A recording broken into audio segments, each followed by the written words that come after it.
Hello, and welcome to another fabulous day in the life of the TheEricButts, where it's all champagne wishes and caviar dreams.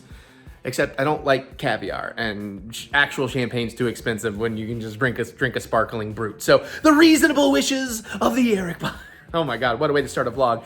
It is February 24th, 2025. It is 8:52 p.m. as I'm filming this. Mary and I have already filmed pretty much the entire vlog, but you're going to have a good time with this one. I think we got some fun stuff in here. One of these days we'll take this down.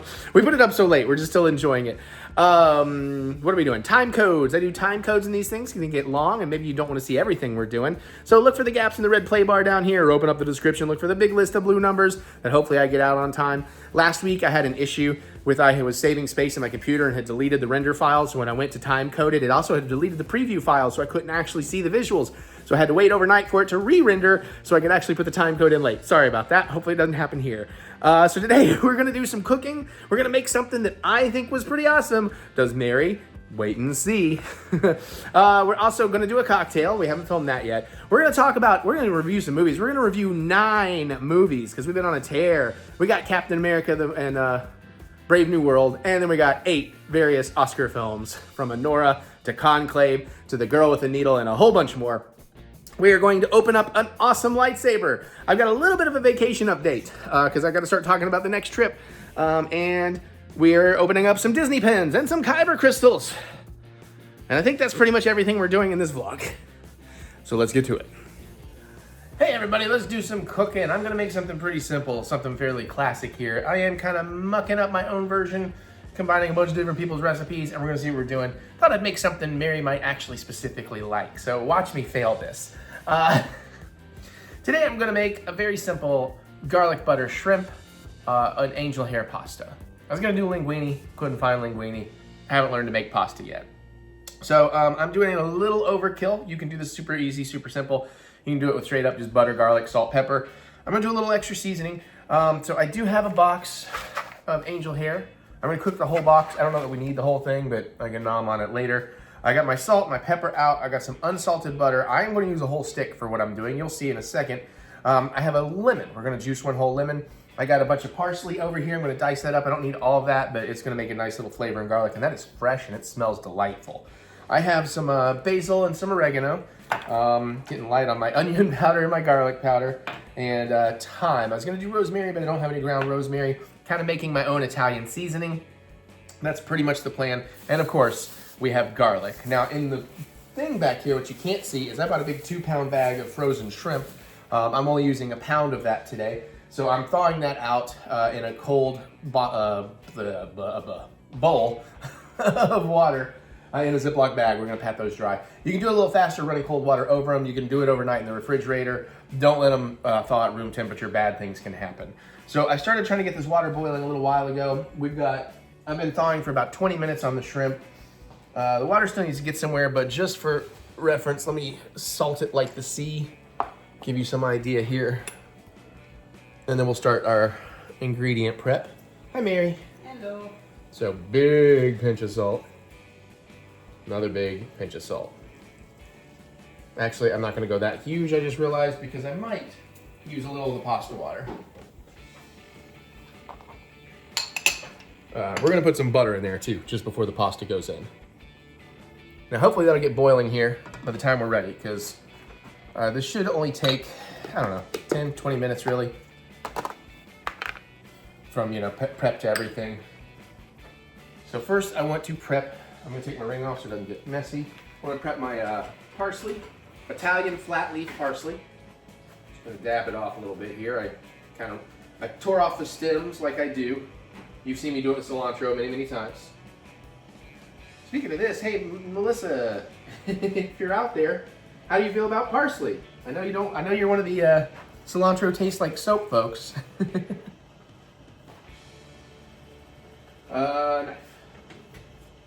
So I'm definitely going overkill on the parsley. Just kind of give it a nice little rough chopping to start. Beware of my fingers.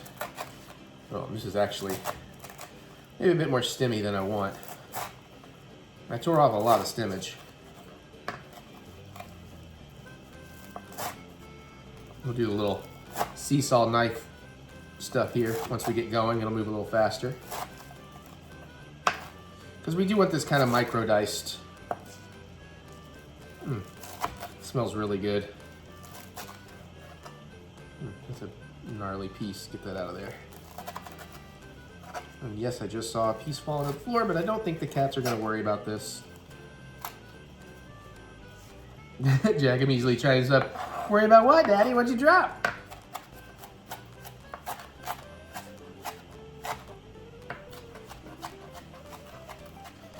Yeah, I probably didn't really need to deal with this whole thing. I should have just got a few sprigs out. That's okay. I have some plans for this parsley for some other dishes that may not be on camera. Now, I am doing in a larger pan than, you know, if you're just going to do the garlic butter shrimp and you're not wanting to do what I'm doing, you don't need to have as large a pan. But I'm going to end up tossing my pasta in there at the end. So I wanted to make sure I could leave some room for it.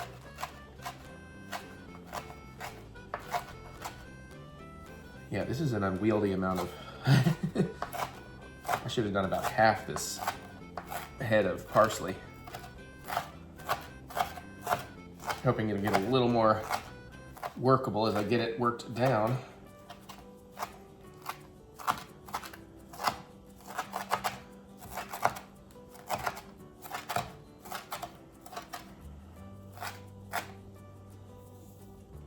We're getting there though.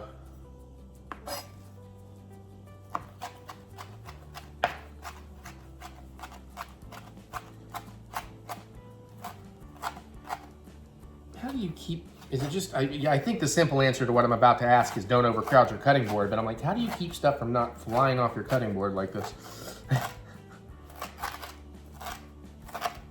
If you're new here, or you have never heard me talk about this, I'm completely self-taught chef. Well, I mean, I have other chefs teach me things, but, and you know, a lot of television, YouTube, books, but I just do this for fun, and I've definitely come a long way over the years. And a lot of stuff I like to do to learn how to do it. This, not a lot of learning for me, though. I don't typically work with shrimp because I don't want to peel it. I definitely don't want to devein it. Luckily, I found frozen shrimp that was peeled, deveined, and ready to go. It's not hot. Well, no, not hot. Wow, that's the point, is I wanted to make shrimp dishes. I just didn't want to prep shrimp, so. And supposedly, I watched... Oh, hot to go. Oh, Mary did the Chapel Ronin thing. The Dave Chappelle Ronin. Sorry, it's a bad joke. All right, we've just about got this where I want it.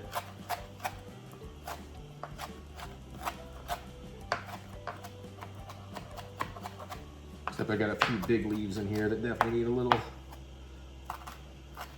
some of the stuff from around the edge here.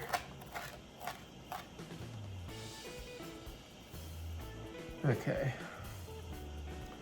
That is, I think that's more than what's gonna fit in my thing here. Well.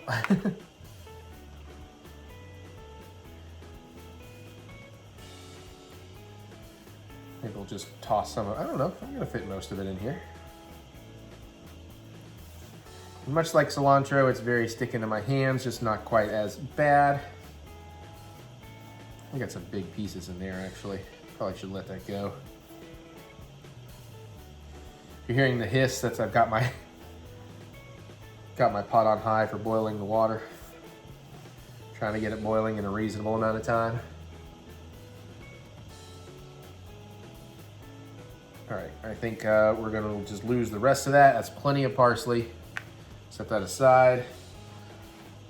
Clean off my hand. Actually, I might be better off doing it with a wet towel into the trash first.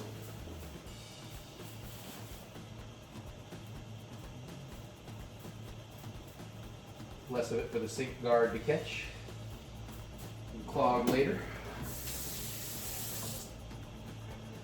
Great. And then we want to clean off my cutting board, and we'll go ahead and do the lemon because that'll be real easy. And then we can work the garlic, and the garlic can sit on the board until we're ready to use it.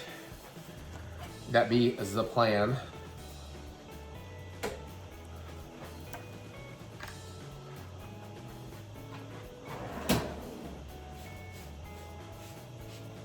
At least it's not quite as sticky as cilantro.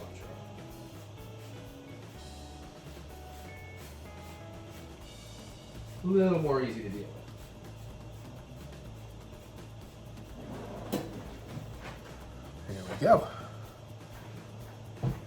All right, roll the lemon out a little bit.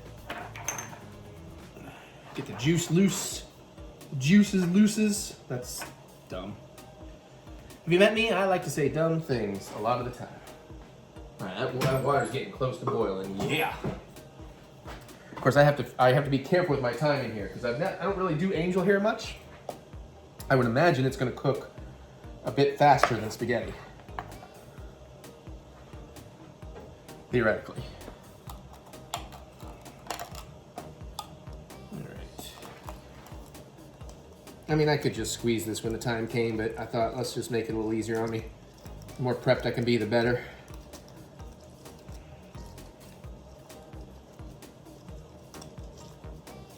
Get as much out as I can.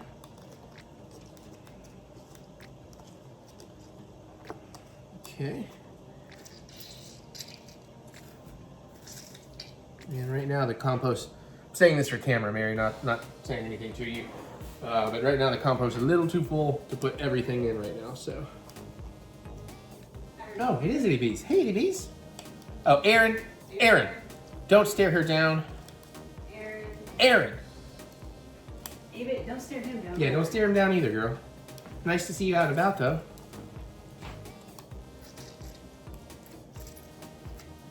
That was a pretty good and juicy boy. What did we get out of that?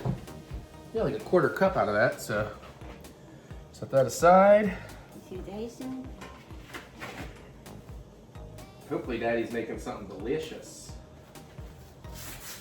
Now, we can start work on the garlic. Well, you got her attention. Yeah, we definitely got water boiling, so I got some fresh garlic, because I wanted some fresh garlic, and I want this to be very garlicky. Hey, sweet girl. Echo, dismiss. Actually, we need to be patting our stuff down too here in just a second. I don't know that we want overthought. If the water gets warm, Echo, dismiss. If the water gets towards room temperature, it might start cooking the shrimp. Room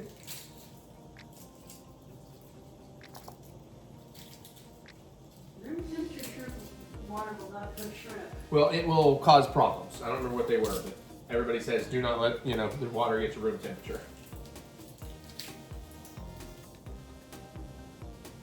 So since it's my first time, I'm trying to follow what everybody says until I learn better. To an extent. Yeah, I'm just going to use an entire bowl of garlic in this thing. It's going to take a minute to chop up, but we'll get there. I am going to let them thaw a little bit longer because they were deep frozen. I'm going to wait until I get the paper off the garlic. And we got a roaring boil over there, but I'm not in a hurry to deal with it. There's plenty of water.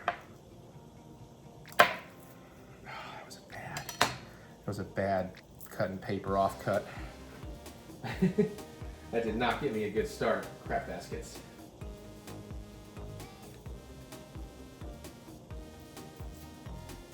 Oh, because I should have gone the other side. I'm an idiot. All right. Well, you know what? Then let's fix that. Aha, yeah, I forgot. I didn't do it at the root. Okay, I'm going to take my temp down to medium high, though. I don't need to leave that roaring. On the pasta water, that wasn't clear.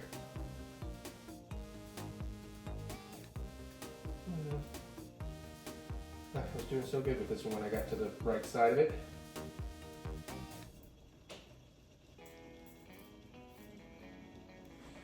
Hey, we got one. This will go a little faster.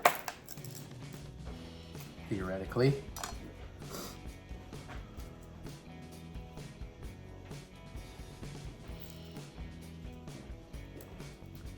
Yes, this dish will take 20 minutes to make, but another 20 just to peel all your garlic. But you do want fresh garlic for this. Minced garlic, you can, but it's not going to be nearly as good. Like, the jarred, pre-minced stuff. And just your garlic to your taste. Jesus, man.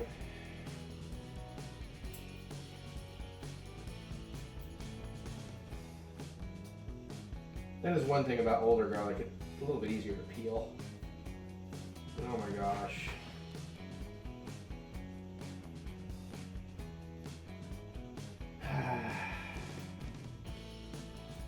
me peeling those boiled eggs I made last night all over again. And I was having the roughest time with it.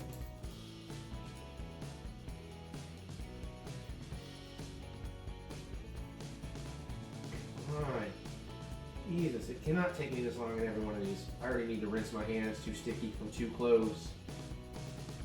Ah, we were so close to peeling the whole piece off, man. Come on.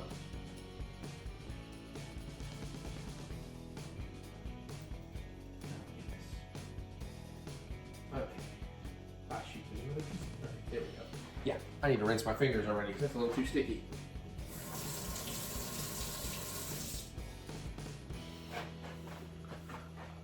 Alright, let's see if we can have some better luck with some of these, huh? Ooh, it's got some rot on it. We will, of course, clean that off. Oh, yeah.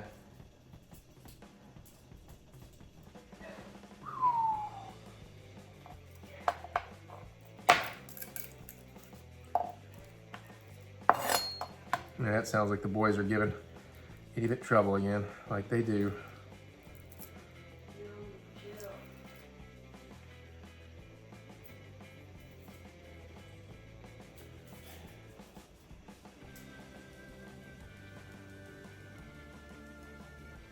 I don't know why my knife cutting trick is not working as well as it usually does today. Maybe because this is too fresh. It does seem to be easier to pop slightly older garlic out of its paper.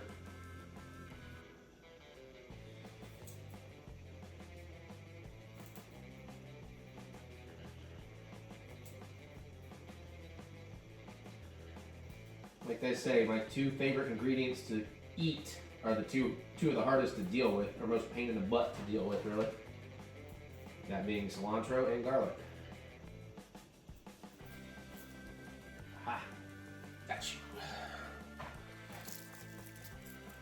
you. Woo.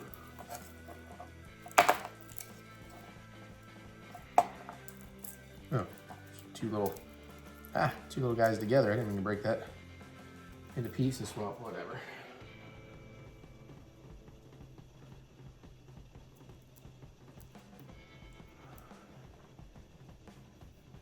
Might be about time to rinse my fingers again.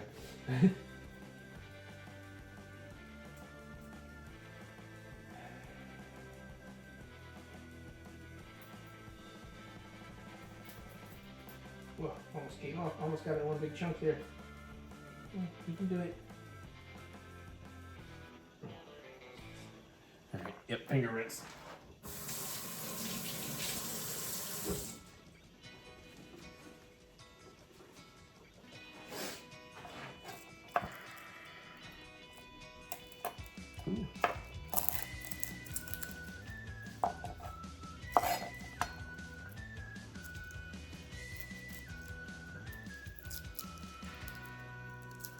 That one's almost coming out pretty easy. Another big chunk of rot on the back though.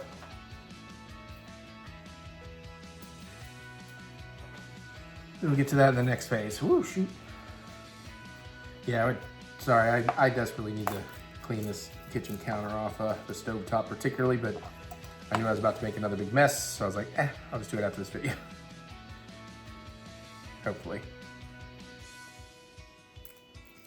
Oh my goodness. We have so many more cloves to go.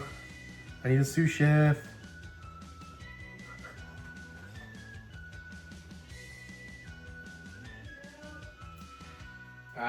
No, I mean, just too many cooks in the kitchen. Ay,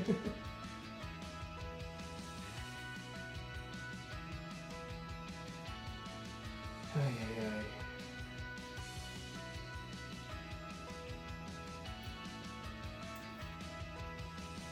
Almost got it.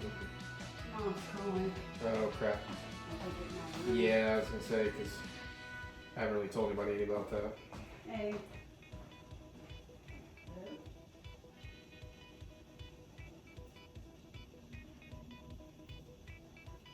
I'm sure we'll talk about that when the time comes, but just know there's some very bad news happening right now. Well, actually, I don't mean right now. We got some very bad news yesterday. Perhaps there's some good news. That's very unlikely. But just not really ready to talk about it yet, publicly.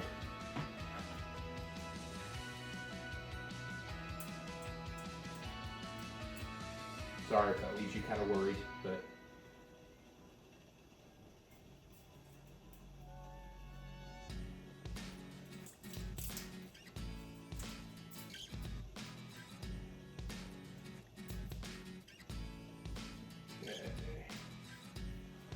Go. At least we're getting to just the big boys. They tend to be a little easier to cut through here. I'll get peeling.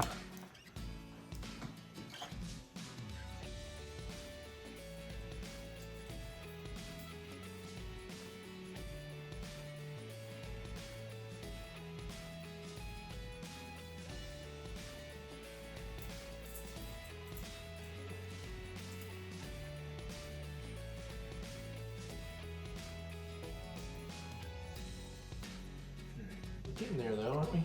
3 more cloves after this one. And we just gotta mince it down, and after that, everything is like easy street.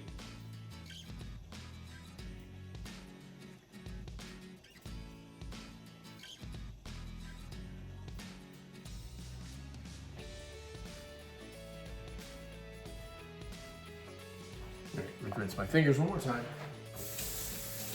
And then I just noticed it was 4 cloves. I guess we still need to pat off the shrimp here in a second. I need to get on that. We'll come back to the dicing. I just want to get these peeled. I think maybe I'm just doing this on the wrong angle. That might be part of my problem. I feel like I've always pulled more paper off when I do this than I'm doing right now.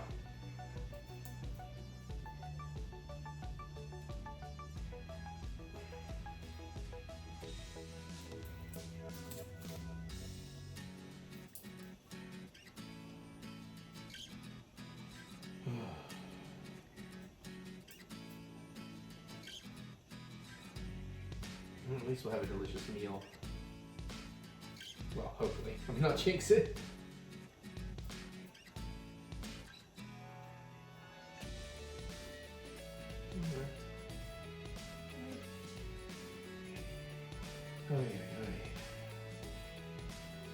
This one started going pretty easy, and now it's being a tremendous pain in the butt.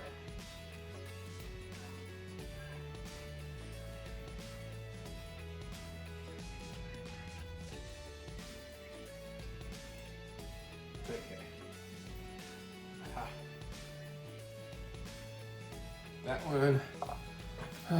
Oh boy, this is a bunch of little ones right here. And maybe that's enough garlic up here with this big boy, huh? What do we say? I think that's gonna be fine. And that's what I've been doing all wrong. I've been doing it wrong. Look at how much easier that one came apart. Not perfect, but definitely was holding the garlic at a poor angle. Okay, that's like some substantial amount of garlic right there. So we're gonna go with that. We're gonna get rid of these. We're not gonna use those. I'm just gonna move this off to the side for now. I'll clean it up later.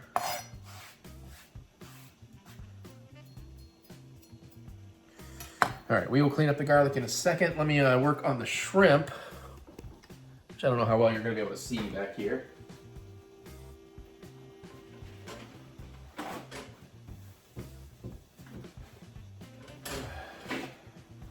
I'm gonna do this with gloves. I don't know if I need to or not. Again, just try to be, get a little bowl to put them in. Dab them down. That's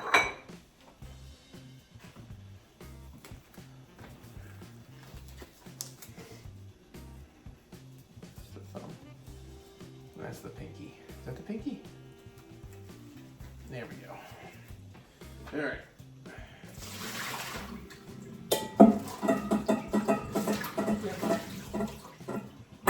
Shrimp looks good and thawed. Good and thawed. I'm just gonna kind of get them out and lay them out on some paper towels here. Actually, no, those are still very frozen. Some of them. Yeah, that's not good. I guess I need to do the trick here. Shoot. All right, cold water.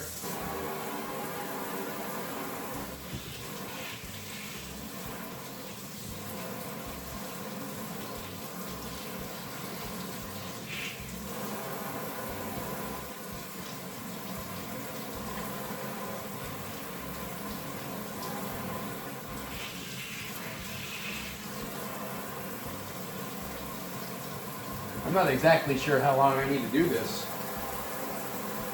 I mean, I assume until they just don't feel like ice.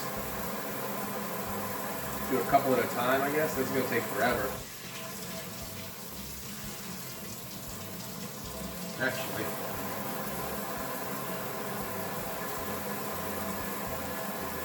I got an idea.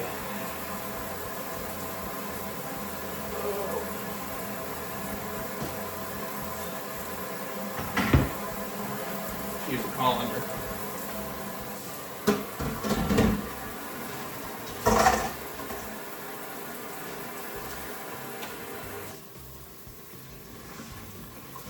So just kind of tossing them under here, looking for soft ones.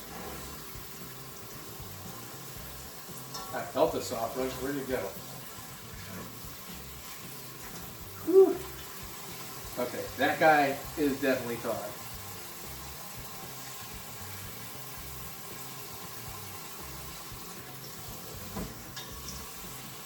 That guy is definitely thawed.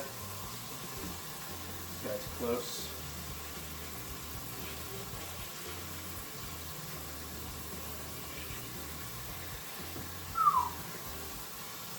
Yeah, maybe I should have done this in the fridge overnight after all. Because the thing is, my hands are freezing.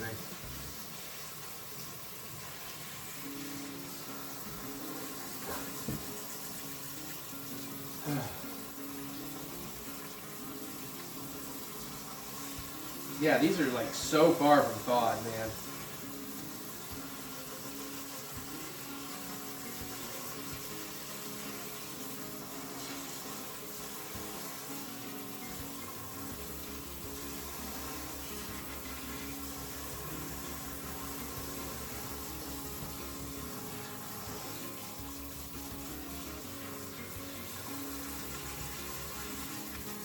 We'll get there. We'll get there. In the meantime, hopefully you're enjoying the shot of my boot. My boot-delicious. If I knew it was going to take this long, I would have brought the phone camera over here, so sorry about that. That guy's almost there. Alright.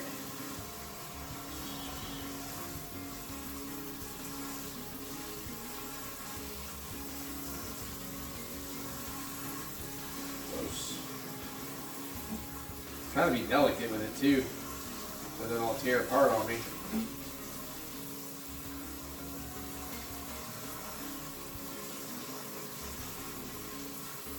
Alright, that guy is, that part's still pretty frozen.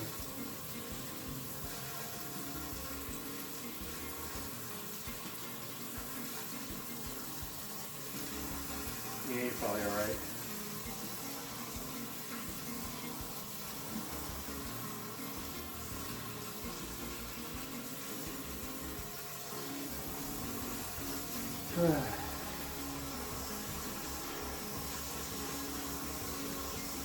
Well, you know, you live, you learn.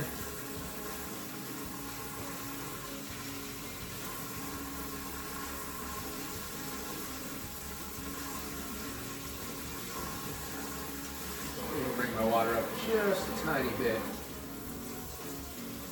Keep my eye on it. I don't want it to get too warm for sure. Yeah, that guy's probably fine. That guy's feeling good. Basically, I guess I'm looking for them not to feel like an ice cube anywhere. I don't know. Kind of doing the trick.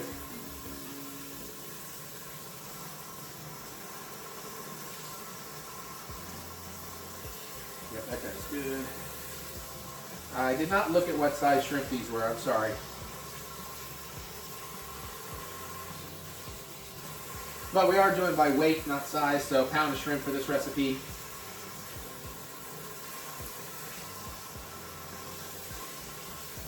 And I'm going to let that run a little bit. I'm going to try and dry off some of these other guys. So I'm just lightly toweling them off, throw them in a prep bowl. I'm not worried about getting them perfectly dry. But we do want to remove a bunch of excess moisture. Those others are quite more frozen, that's why I don't mind leaving the water running on it.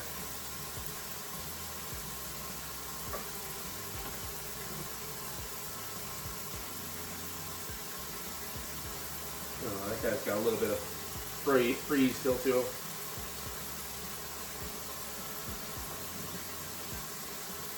That one too, honestly. Take a towel.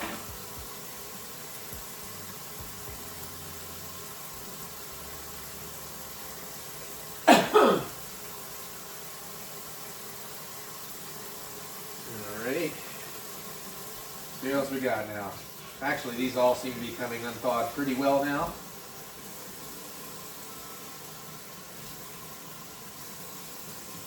Oh yeah. Still got some that are pretty solid in spots though. And this water is definitely still cold, but it's not like freezing my freaking hand off cold now.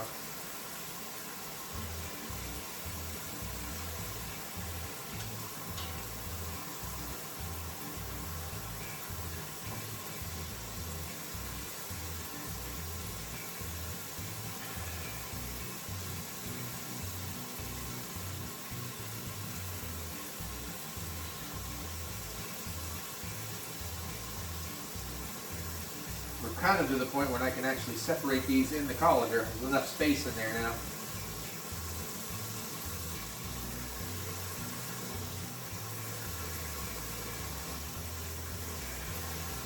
Alright, let those guys go a little longer. We'll pat some of these dry.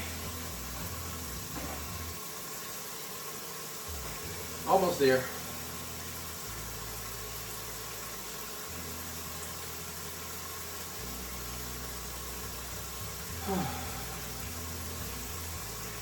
Now this is a dish where we're going to have to put the shrimp in and we're going to have to turn them halfway. So bigger shrimp is better for this. I mean, you can definitely use smaller shrimp. It's just probably going to be a little more work.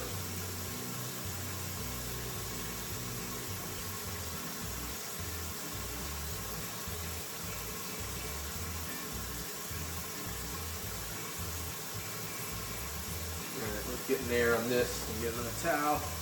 We got a little too soaked.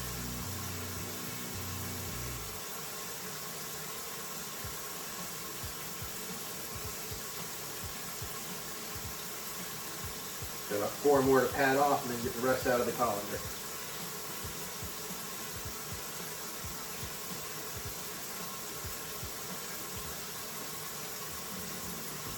Ready? Oh yeah. Yep. Yep. Yep. Yep. Yep. Yep. And yep. Groovy. Whew. Hands are freaking cold, man.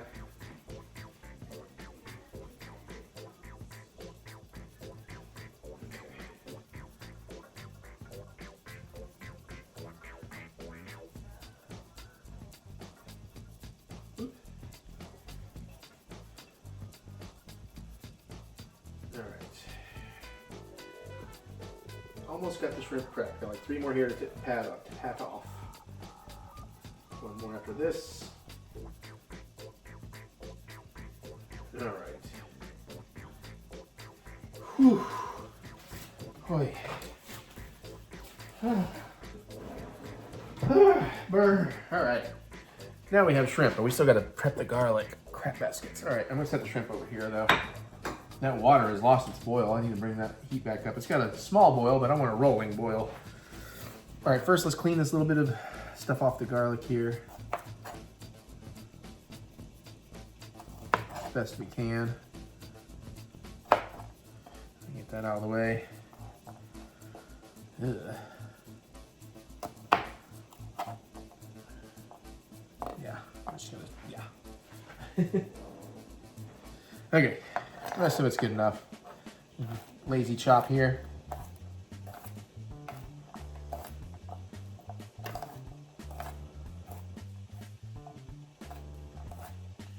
Once we get this on, we're cooking.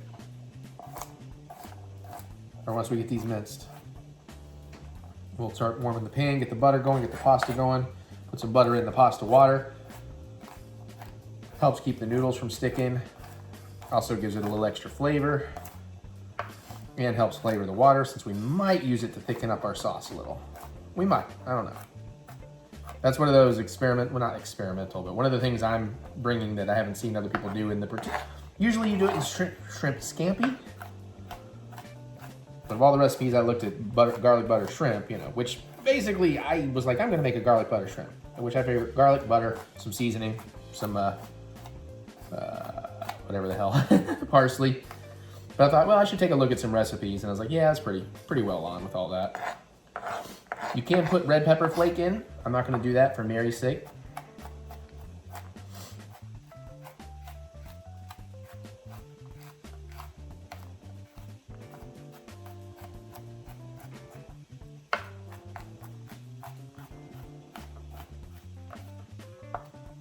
Actually, I guess one more little step before we get started is I am going to mise en place and seasoning, I think.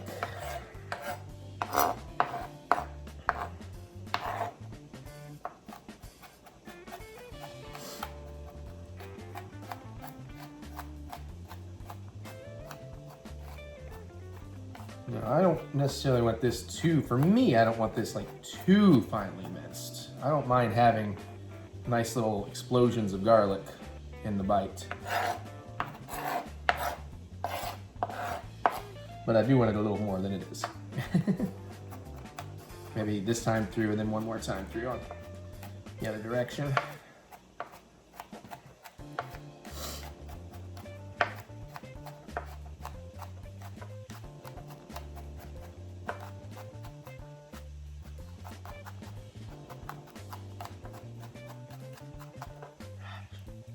I'm also trying to keep it from exploding everywhere.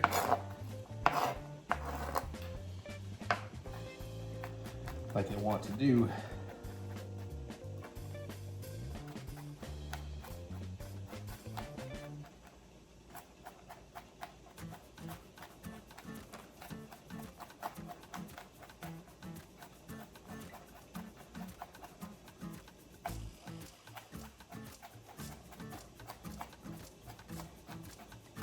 Okay.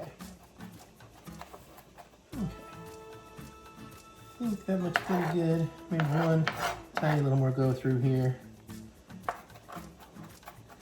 Really just kind of targeting where I see there's slightly larger bits.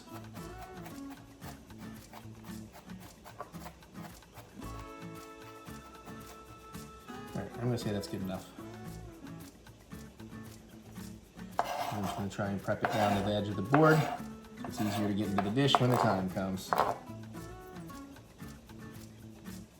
And I'll leave the knife out just for that. All right.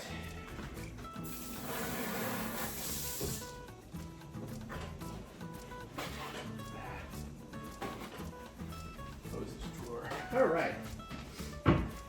Now, this is where the fun begins. Yeah, just so I don't get too crazy here. I don't really have a recipe for this. I'm just gonna make my own little Italian seasoning blend. So I'm gonna put a bunch of basil.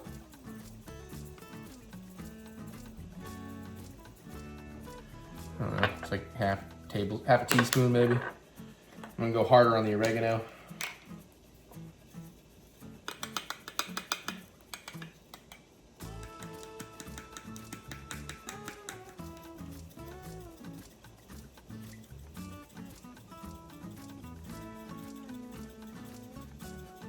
That seems about right.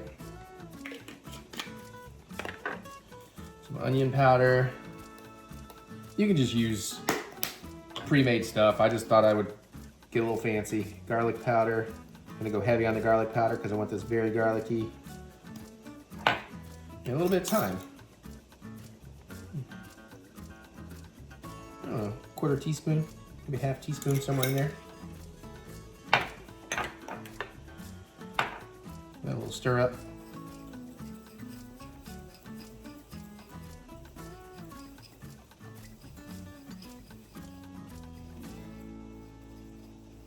Oh, you know what? I'm an idiot.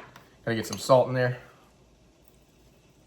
Not a lot, because we're gonna be salting the shrimp. And some pepper. Same deal here. We're still gonna put a bunch of this on the shrimp, but I want to get a little of that in there. Probably actually use a spoon. Actually, I should use a tiny fork. Or, yeah. Maybe some tiny forks.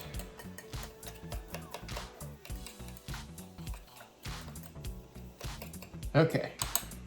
So we have our Italian seasoning worked out. All right, let's do some butter. So it's gonna take about 4 tablespoons. I'm gonna use 6 tablespoons. So I'm gonna throw 2 tablespoons into my pasta water.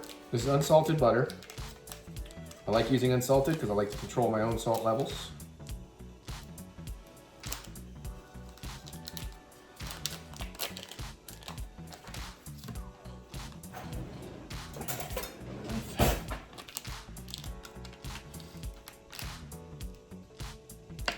So that should be about 2 tablespoons. We're just gonna drop that right in the pasta water.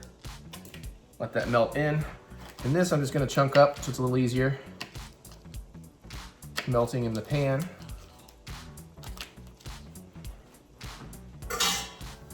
And we're gonna get the pasta on here just a second. Oi! Oi! Soft box. That was almost disastrous. Right, let's see if we can kind of show you the cooking station here now. Honestly, the pasta and the water. It's just pasta going in the water. I'm gonna use the same colander.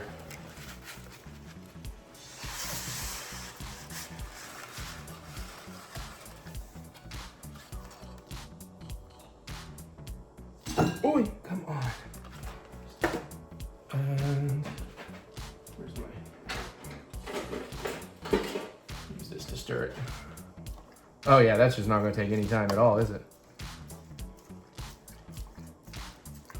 Hey Echo. How long should you cook angel hair pasta? Echo. How long to cook angel hair pasta? Angel hair pasta is one of those dishes that requires absolute precision and cooking time and seasoning. 3 to 5 minutes of cooking in boiling water are enough to bring out the tender texture of this delicate pasta. Echo. Set timer for 5 minutes. That's too fast. I've got my pan on medium here. We're gonna let that warm up a little bit. We'll get the butter in there. And I'm gonna try to look at a recipe. Medium, high heat. Yeah, get out of the way. I'm trying to read this. All right. Medium, high heat. Let that sit for a second. Let's get the butter in the pan here.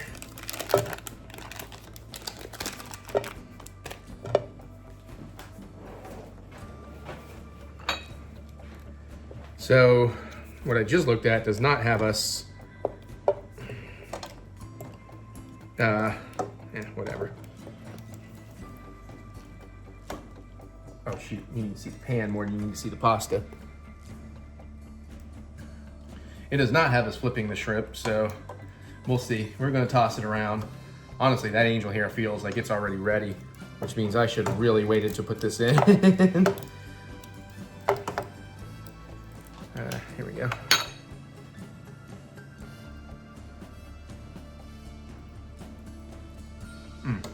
No. We definitely need a little more time. It's still crunchy.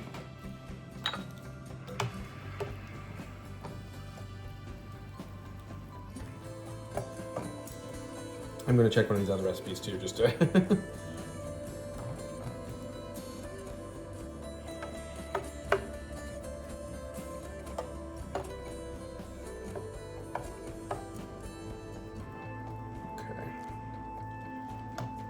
All right. This butter melted.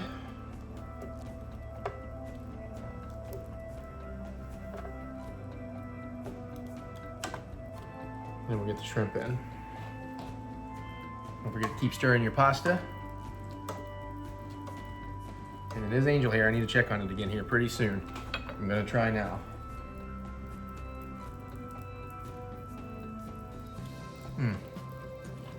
Just like another second.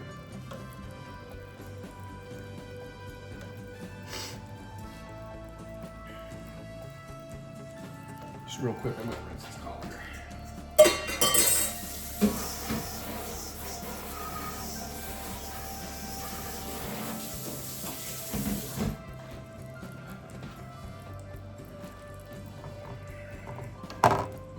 butter is sizzling. I'm going to take the heat off my pasta. I'm going to get some of the pasta water out. Save it for later if I can get it without the pasta in it. So basically I took a metal cup here, took a cup of the water out. Hope that this pasta, ay, I forgot that this thing gets hot, shit. Well,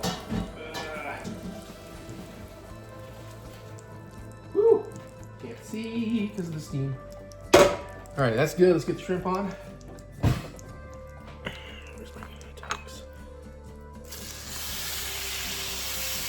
Echo, set timer, 3 minutes. Get the shrimp all coated in the butter.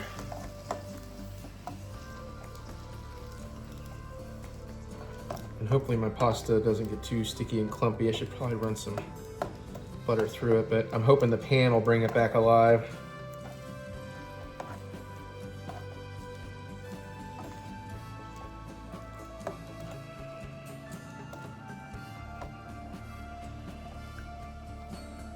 Trying to get a surface contact here so everything can cook. After 2-3 minutes, we're going to season with the salt and pepper and my other seasoning. No? Okay. Just salt and pepper. And we're going to cook it a couple more minutes. We're going to add all the garlic and seasoning that I want, except for the... Oh, they want to put an extra butter at the end. Huh. Lemon juice and parsley. You know what? We're gonna really go for it. I got just a little bit of extra butter on standby. It's what? It's like 2 tablespoons of butter. That'll be perfect. Oh yeah, you can see some of these tails are already getting cooked up here. And it's starting to smell shrimpy.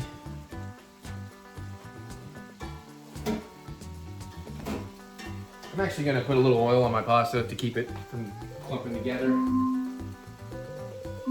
Just drizzling some olive oil in there, kind of mixing it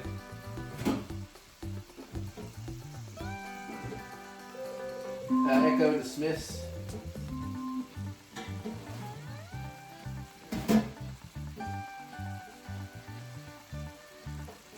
Alright,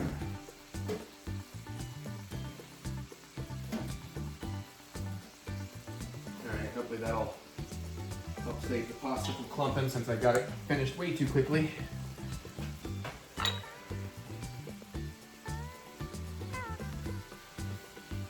In about a minute, and we're gonna hit this with the salt and pepper. All right. Whew.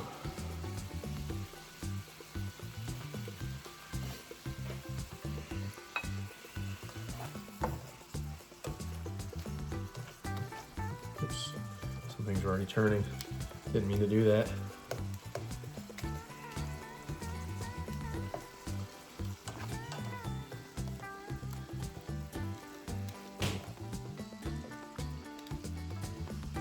Okay, all right, we're getting there.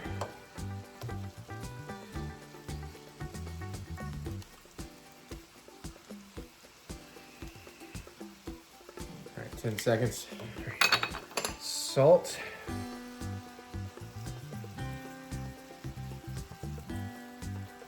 Just a touch more, just a tiny bit more. Echo, dismiss, pepper. Light touch. Echo, dismiss. Echo, set timer for 2 minutes. Trying to turn all these over.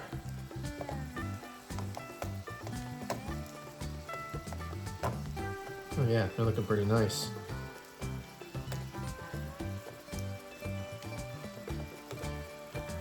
So, you know, look for the ones that are dark. Flip those over, that's probably on the wrong side.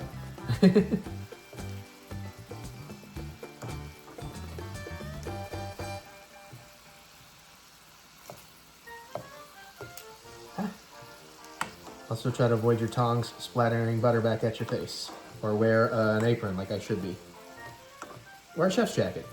Oh, come on, guy. Come on, you're the last one. Come on. Why can't I get you to flip? Huh? There we go, buddy. Okay. So far, so gravy.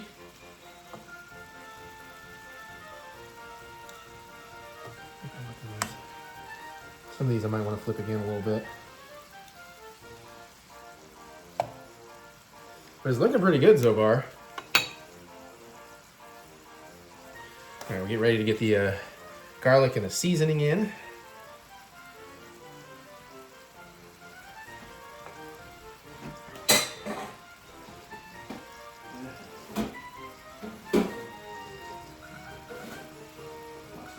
Kind of clump a little, but we are just a couple minutes away here.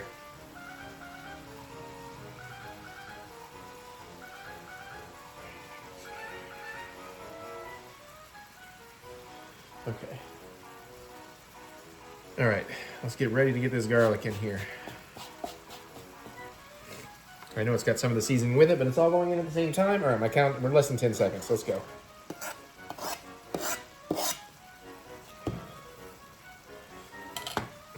Come on.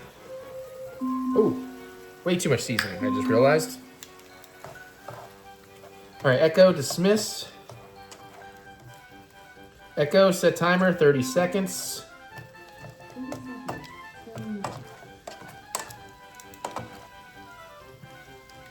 But again, if I can. All right, echo, dismiss. Basically cooking till fragrant, which it kind of is, but I'm also kind of dealing with the fact that even though I just kind of made my own spice mix, I didn't stop to think how much of the spice actually needed to go in there. So just trying to make sure I'm kind of getting these things where I'm not getting like giant clumps of spice or seasoning. All right, echo, dismiss. Just take a pinch of my parsley, throw that in there. That looks pretty good. Rest of this butter, that in there, and some lemon juice. Don't need all of this. That should be good. Need that butter to melt. You should be taking it off the heat, really, and stirring in some pasta. But I want that butter melty, or at least getting started. Oh, this actually looks really good. Then we're just gonna toss some pasta in here and decide if we want some pasta water to thicken the sauce up a little bit.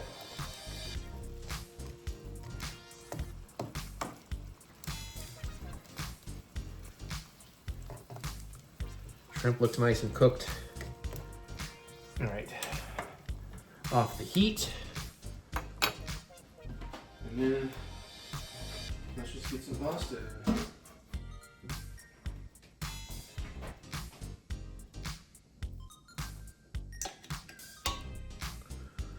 Hoping to use about half what I made.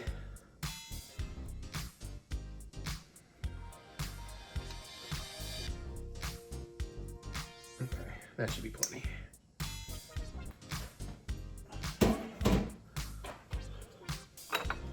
And get it tossing around here. To get the pasta broken up, mix in with the shrimp and the seasoning. All right, that should stay away.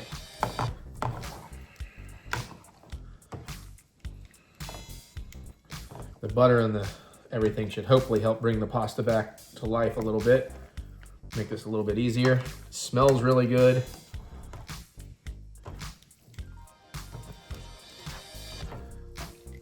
Honestly though, I think we want some of that pasta water. About half a cup of it. We'll go from there. Ooh, shit. Kind of twist some of the shrimp up into the pasta. Yeah, the pasta water is doing the trick a little bit.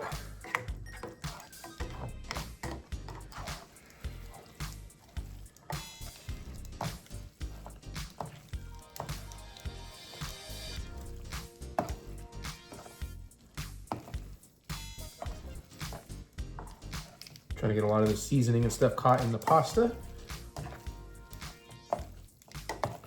That's starting to look really nice. I wonder if I should use a little more pasta water. That's probably pretty good. I don't want to overdo it.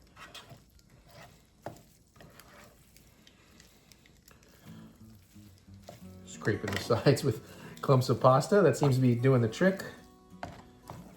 And I think we just about have our dish. We just need to get it plated, which I did not prepare for.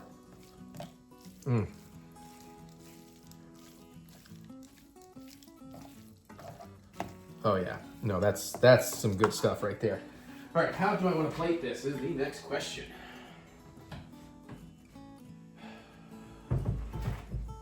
Use these. I don't know, is that big enough? Nope, we'll use these. Not as pretty, but it's what I've got to work with.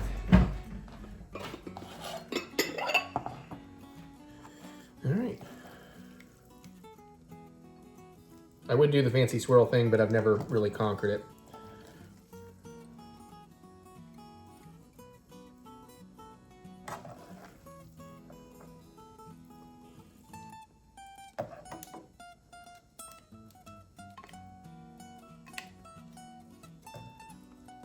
Probably put some more in this, but I just let me get it started.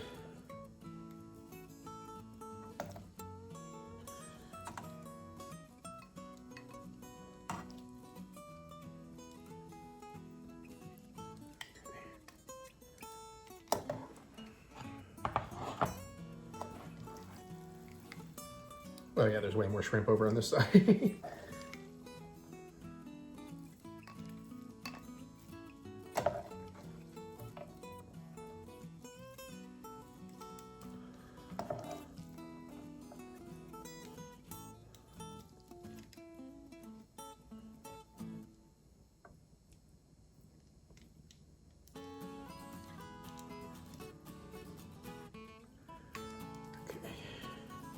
We will make the bowls look nicer for the photos in a minute.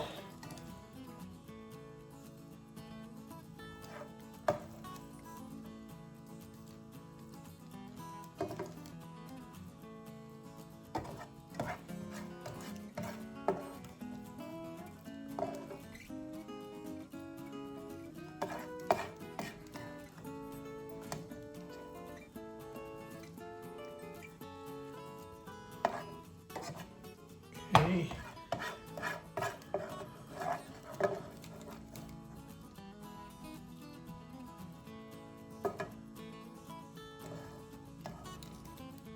All right, and this is about it. I have a very good feeling about this. I feel like I probably could have done it better, at least with some timing, but I think it's going to turn out pretty good.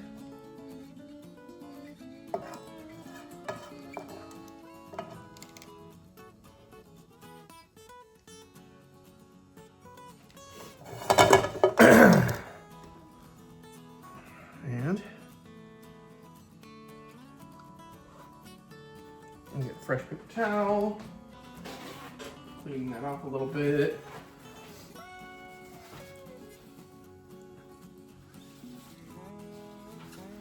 And voila!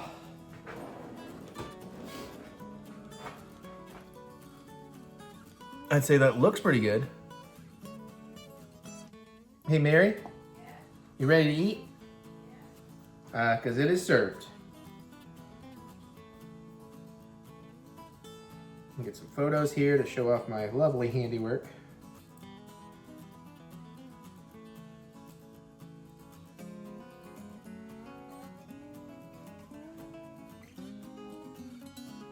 Give me some options. All right.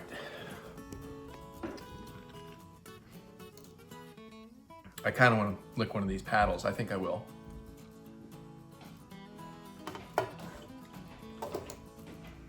Yeah, all three boys on my bed. Ah, If it's under the dresser. I assume yeah, they're pretty equal. Ooh, Yeah, I know. it looks good. It does, doesn't it? Thumbnail.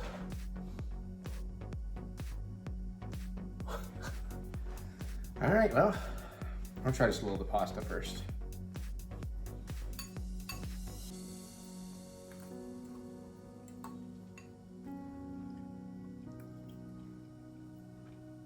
It's subtle, the flavor mostly comes on the back end. It's pretty good.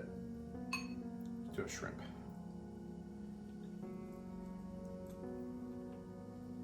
Cook the shrimp good. Butter, garlic, yeah. Probably could use a little more of the lemon juice. I think you have enough lemon juice. Is it? I taste it more in the angel hair than the shrimp, but Yeah. I think this is gonna be one of those, the more I'm eating it, the better it's gonna start tasting. It doesn't taste bad, it wasn't as pungent as I was kind of hoping.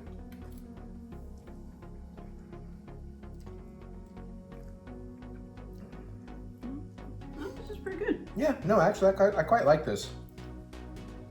I was afraid that it was going to be a little overly salty, considering how many times I heard you say salty. I've got a pretty daft hand with what I'm doing.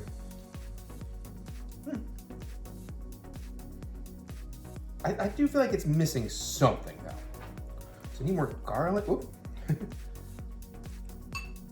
Maybe it's because I did angel hair. Maybe that's just soaking up too much. Maybe it did need to be a little weenie.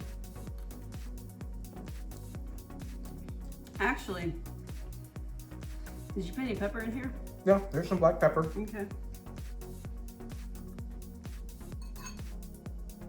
It is, I am getting more and more of the flavor the more I eat it, though. Like the butter and the garlic starting to really build up. Mm-hmm. That's pretty damn good, actually. Mm-hmm. All right, any thoughts? Oh, properly. Yeah. Yes, De Niro. I'm really enjoying this. I could do. Hell yeah! Put one in the win column. Future editing Eric, who's too lazy to actually do this. Little graphic, please. Yeah, I knew you wouldn't.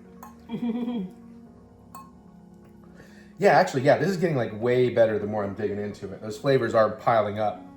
Now, technically, this is probably like should be 2 meals for me, but I'm Yeah, hungry. well, I mean, look, I only used half the angel hair. I mean, you can always save some for later.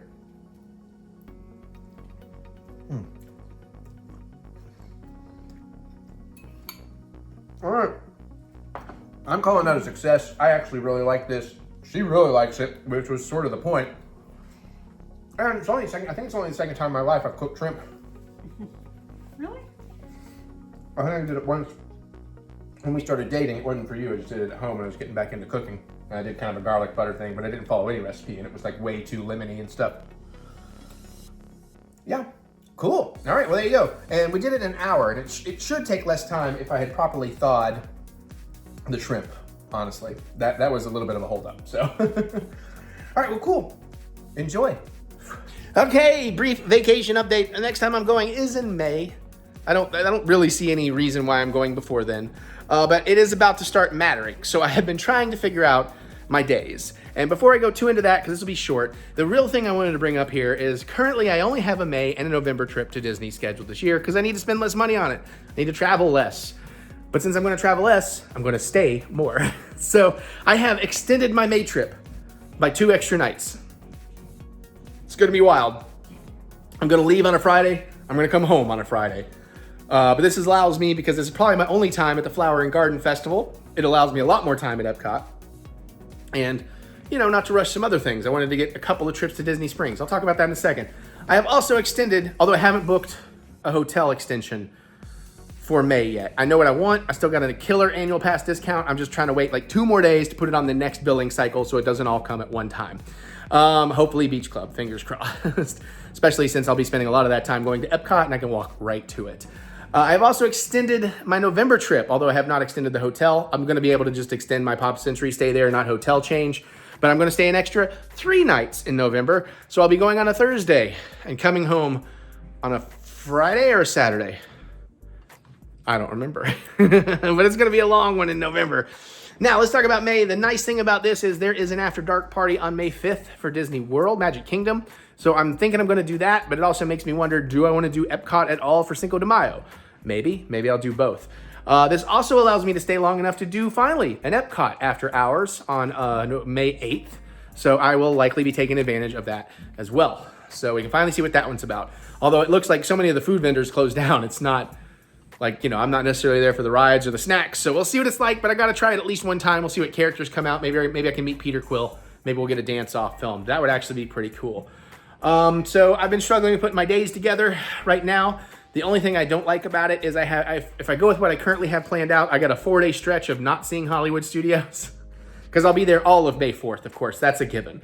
But I have one afternoon in Disney Springs planned and one evening in Disney Springs planned. One day, half day, if you will, in Animal Kingdom. And then the rest breaks out to being like 2.5 days at Epcot, 2 days in Hollywood, 2 days in Magic Kingdom. I count it by half days. So, Magic Kingdom is actually 1 full day, 2 half days, that kind of deal. But that's kind of where we're at. I don't have a lot more to say about it right now. I know I want to go to the German restaurant in Epcot. I know I want to go back to Via Napoli. I want to go to Mama Melrose one more time, maybe 2 more times since I'm staying longer. And I will be staying at the All-Star Movies Resort again because I got a hell of a deal with the annual pass, 40% off. Which, by the way, I have renewed. I'm officially a year 2 annual pass guy now. Woo! I got like a $300 discount for doing that with a renewal instead of letting it lapse and rebuying it. And it definitely saved me a lot of money, especially on PhotoPass. So pretty much that's it where we're at now. My 60-day window opens in the very couple first days of March. So when we come back in 2 weeks with a more normal vlog like this one, a traditional vlog, I will give you a lot more updates into what I was able to book and what I was able to plan. I am thinking of using the premium lightning lane for one day in Magic Kingdom again, but not the other parks. It doesn't really do me any good in the other parks. And hopefully get those 2 lightning lanes in, some cool restaurants, and more. Anywhere you want to see me go? Anything I haven't done you'd like to see me check out that's not a roller coaster? Let me know. Maybe I can make it happen. All right, let's get to some more vlog. What are we doing? Movie reviews. Captain Falcon. They finally made the movie of the NES game. So listen, it's Marvel. We like Marvel. I wasn't dreading this one. I was kind of looking forward to this one. I didn't expect it to be great. The best thing that happened to me was hearing that it's kind of more a sequel to The Incredible Hulk than anything, and I thought, I could see that from the marketing. So I went and rewatched The Incredible Hulk, which is still a fucking banger of a movie. And boy, I'm glad I did, and I recommend that to everybody, because it is more of a sequel to that, while also being a sequel to Falcon and the Winter Soldier. And I really loved it. Honestly, I shouldn't say loved it. It's really good. It's high middle ground Marvel for me. Maybe low top tier. Just somewhere in that cusp between that middle ground and top tier. Had a great time with it. Loved the characters. Mackie and Ford, phenomenal in this. Mm-hmm. The side character, the new Falcon, I thought I wasn't going to like this guy because I don't even remember him from Falcon and the Winter Soldier, but I really enjoyed his character. Action was great. There's some incredible comic book shots. Like I don't want to ruin it. I don't want to spoil it, but anyways, that's my general thoughts. Other than one other thought about general I have, but go ahead. Sorry. I think basically I enjoyed it more than I thought I was going to. I mean, because again, wasn't expecting a whole lot out of it, and I was like, oh no, this is actually, those are some good action sequences. Yeah. So. Yeah, and I will say, I think the biggest mistake this movie made was not the movie itself; it is the marketing. I kind of understand why they did that because, and y'all seen the trailers, it's everywhere. There's not a spoiler at this point, even though it should be. But we know Red Hulk is a thing in this movie. Mm-hmm. They really have basically given away the movie by making that the marketing. Because I think a lot of people would have seen it coming watching the movie if they didn't know. But at the same time, I think it would have felt more interesting. Because you could still have been like, well, I don't know if they'd actually do that. And, you think Harrison Ford probably wouldn't do that. So I don't know. So then it could be a bigger surprise. But if they don't show that in the trailer, then what can they tell you about this movie without really, Yeah, because it's going to be like, well, what's the big bag we're going to hook you on? Right. But I think that is a big failure because so many people go in like, oh, we're getting this Red Hulk movie. And it's like, it's not really about, it is about that, but it's not about that. And what you get, I think, is pretty fantastic, despite there is a little bit of weirdness at the end of the grand finale where it kind of like, you feel like it ended properly and it fades to black for a second, but then it like comes back out and it's like there's this extra little beat that does feel awkward and it's like, maybe you should have ended that where you just ended it. But That was reshoots, apparently. Well, I think that was reshoots because it had to be done late because some of the compositing on Sam was awful. When through most of the movie, the effects actually look fantastic. Yeah. Red Hulk looks great. Ford is fantastic as that. His portrayal of General Ross in this is wonderful as well. It also helped when I rewatched The Incredible Hulk that just for fun in my brain, I tried to picture William Hurt was Harrison Ford and, like Mark Ruffalo was Edward Norton and all that stuff. Kind of neat. And I don't actually want them to do this per se because it doesn't tend to go well, but I would not want to disrespect the work of Edward Norton or William Hurt, but there's that small part of me that's like, man, can we George Lucas The Incredible Hulk and Civil War to just make it Harrison Ford consistently throughout that kind of stuff. Yeah, I think that's best left alone because I agree. honestly, I love it when they do things like, I had to shave the mustache. Right, and yes, it's me, deal with it. Well, it's like the same thing they did with I had forgotten about this, until I saw somebody talking about it with Rhodey. It's like, you look different or something. I forget what the line is. Yes, it's me. I'm here. Deal with it. Yeah, exactly. I thought, okay, nice little wink to the audience. Yeah. But I do think the action is great. I think the tension in it is great. I wish the Serpent Society, though, I don't know why they take these smaller groups. And I've seen the comic book costumes of the Serpent. And I'm not like a fan. I don't know them. I understand not going full costume with those costumes. But can we still have those characters be a little less than just straight up mercenary looking dudes? Like, if they're actually kind of characters, can we give them some distinguishing thing? Like, they almost was Giancarlo Esposito. Like, they kind of gave him like this yellow interior collar or something, so it kind of almost had, but even there they could have got a little bit more into giving them a memorable look. But apparently also on Cap's team, you've probably watched some of the same videos, we've since learned that there are some other some of the people that help Sam's Cap, they are actual characters and they have costumes and stuff in the comics, and it's like, I would never have known that if it wasn't for YouTube videos. So it's like, you could have put a little more into that, Marvel. I think it's that tricky balancing act of, you can have like the outrageous costumes in the comic books, and it's just easier to go hand wave it away. It's comic books, it's over the top, right? Yeah, but where the movies apparently feel the need to be just a little more grounded, it's like you can't imagine like an elite mercenary unit going around in these outfits because it's highly impractical. No, I get that, and that's what I'm saying. I just feel like there was something, like some little indicator, some little accent on the outfits or the costumes or even in the hair or the makeup to say, oh, this is not just, background actor number 12. It's like, this is a certain somebody. We're not really going to get into it, but hey. I want to see Seth Rollins. I know. I want to see what that was about. Did Giancarlo replace him as the same character, or was it? I am curious about that. But ultimately, I really enjoyed this. I look forward to seeing this one again, and also I'm so tired of some of the online discourse. Everybody's like, oh, the whole multiple reshoots. It's like, no, there was one reshoot that was split up because of the strikes. It was pre-planned, like all big tentpole movies are now, and included in the original budget. Granted, some movies get additional reshoots. That does happen, but you can't say every movie that has. Well, that was also included. Well, I think that one might. A better example would be Solo, because they kind of took that away from the directors and everything. But still love those movies. But the point is, all of these movies plan at least a week or two of reshoots because they know they're going to get in the edit and there's going to be things they want to change and do differently. And especially Marvel movies where they know other stories being told as things change in those can then certainly quickly change what they're doing in theirs. So actually, and that's if they even know, because apparently they keep themselves pretty siloed. Which is a little odd and possibly part of what's been wrong with some of the Marvel universe lately. Yeah.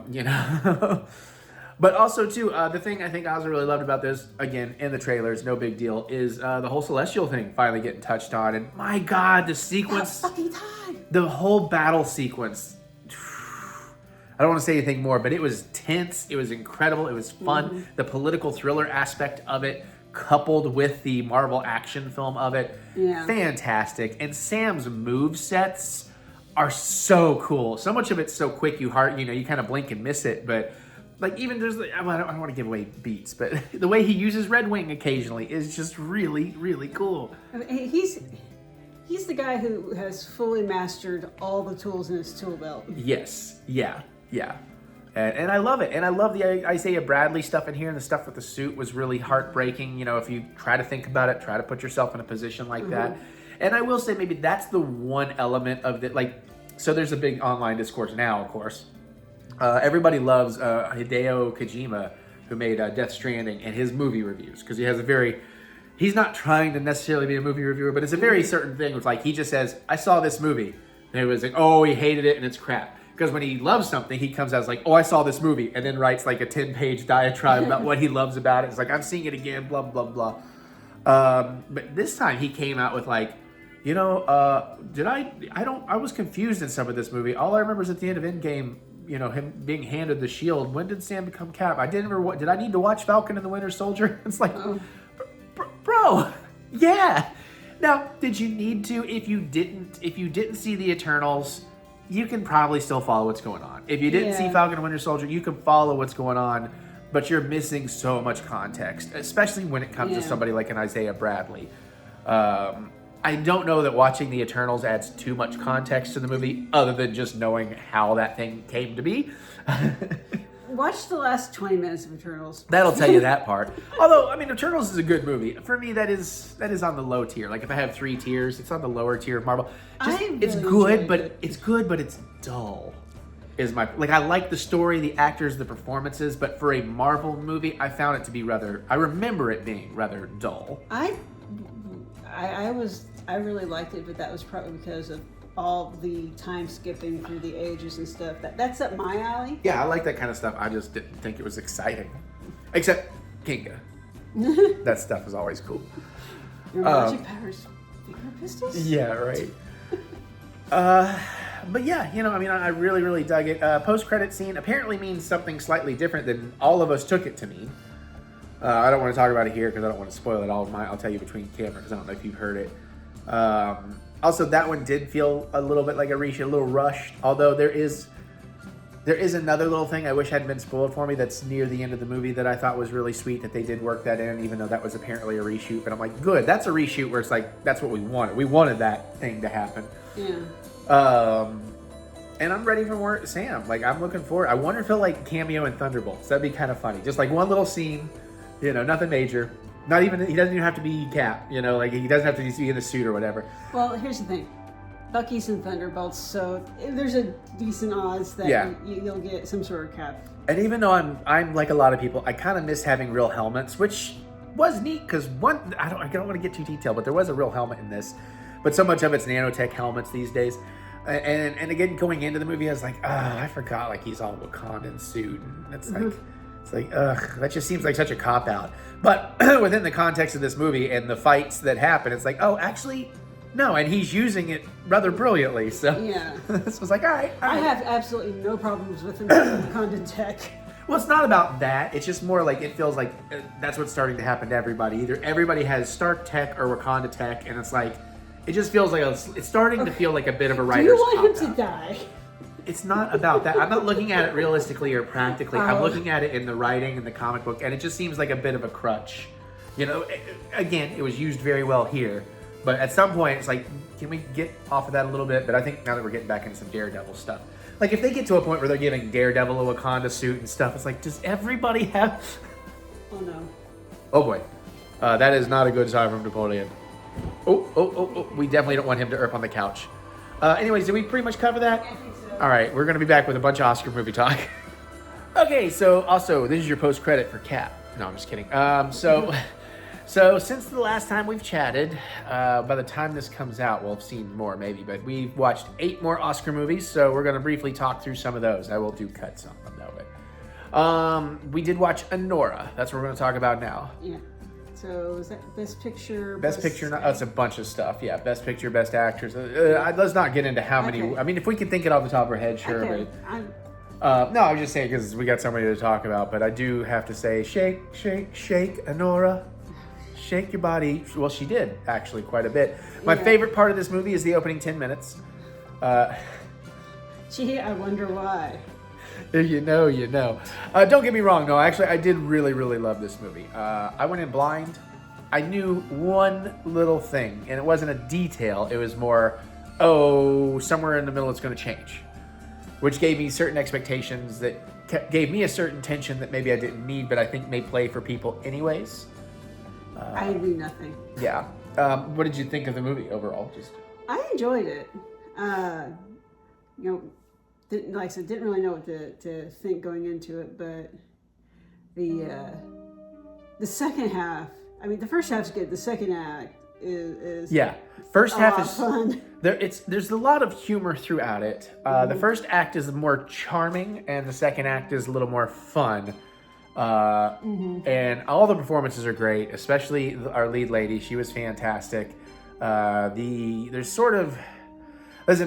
like a rich Russian oligarch type, and it's really about his son. But so, there's people that work for him. I'm going to say henchmen. I'm using that term loosely just as a descriptor to talk around spoilers here.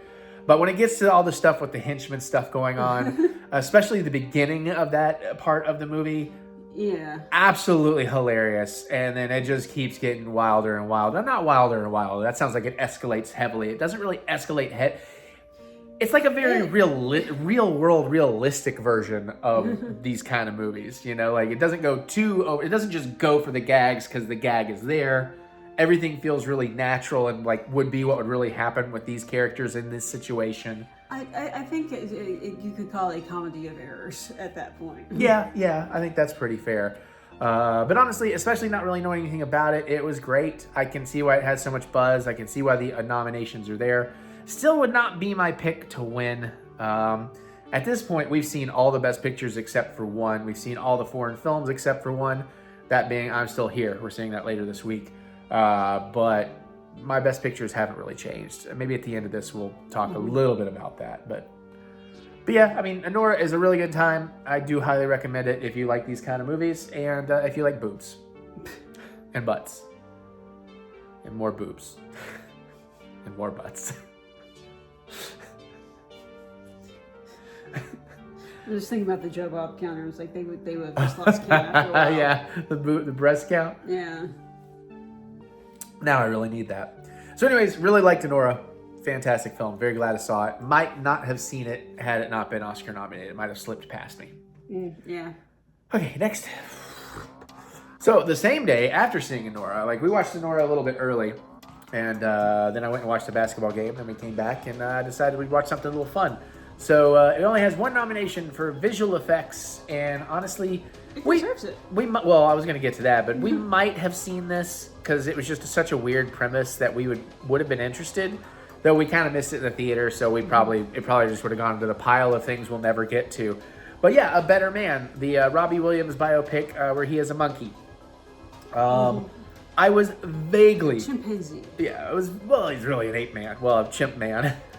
Because it's not like he's just an actual It's anthropomorphized. Yes.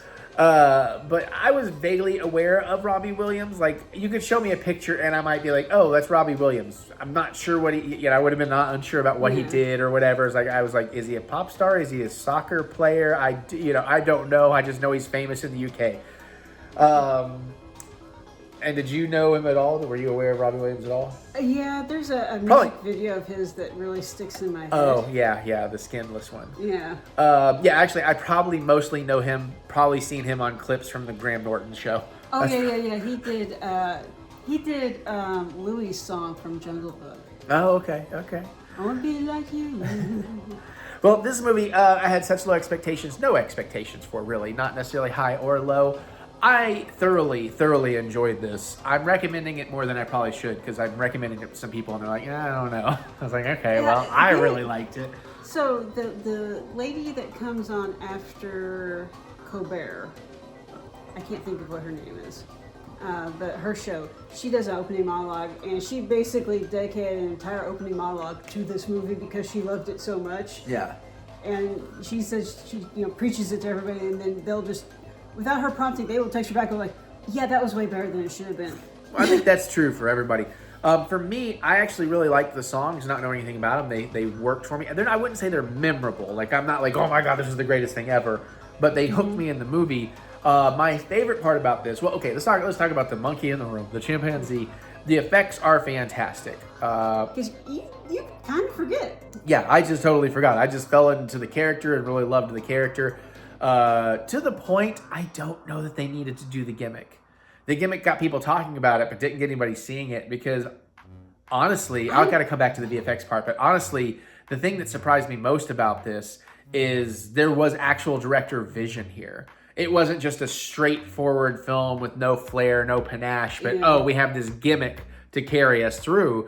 There was like an actual vision in how it was told and like the pacing of it and the momentum and like just some of the visual choices, even down to using like a really grainy film stock and stuff like that. Like I thought it was an awesome film in that regard, and I would have been all right with it not being a monkey. I think it wasn't so much of a gimmick per se as that you see in the movie that Robbie has some self-esteem issues. Yeah, and he's very self-deprecating, and they set that up immediately, which I loved. And I think the whole monkey thing is going like, I this is kind of how I feel on the inside. Well, like he said something about like he just thought people would sympathize more if it was an animal than just another human.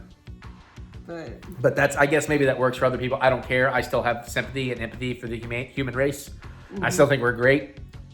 I still think we're the best of all species. Nothing comes close to humanity that we're aware of. I'm very specious. I will not hide that. Doesn't mean I don't love animals, obviously. But I am a humans first guy. Yes, we can be terrible, but we don't have to be. We have so much potential to be so much more. If we could ever get our shit together. But anyways, Anywho. I really, really liked it. I would watch this again.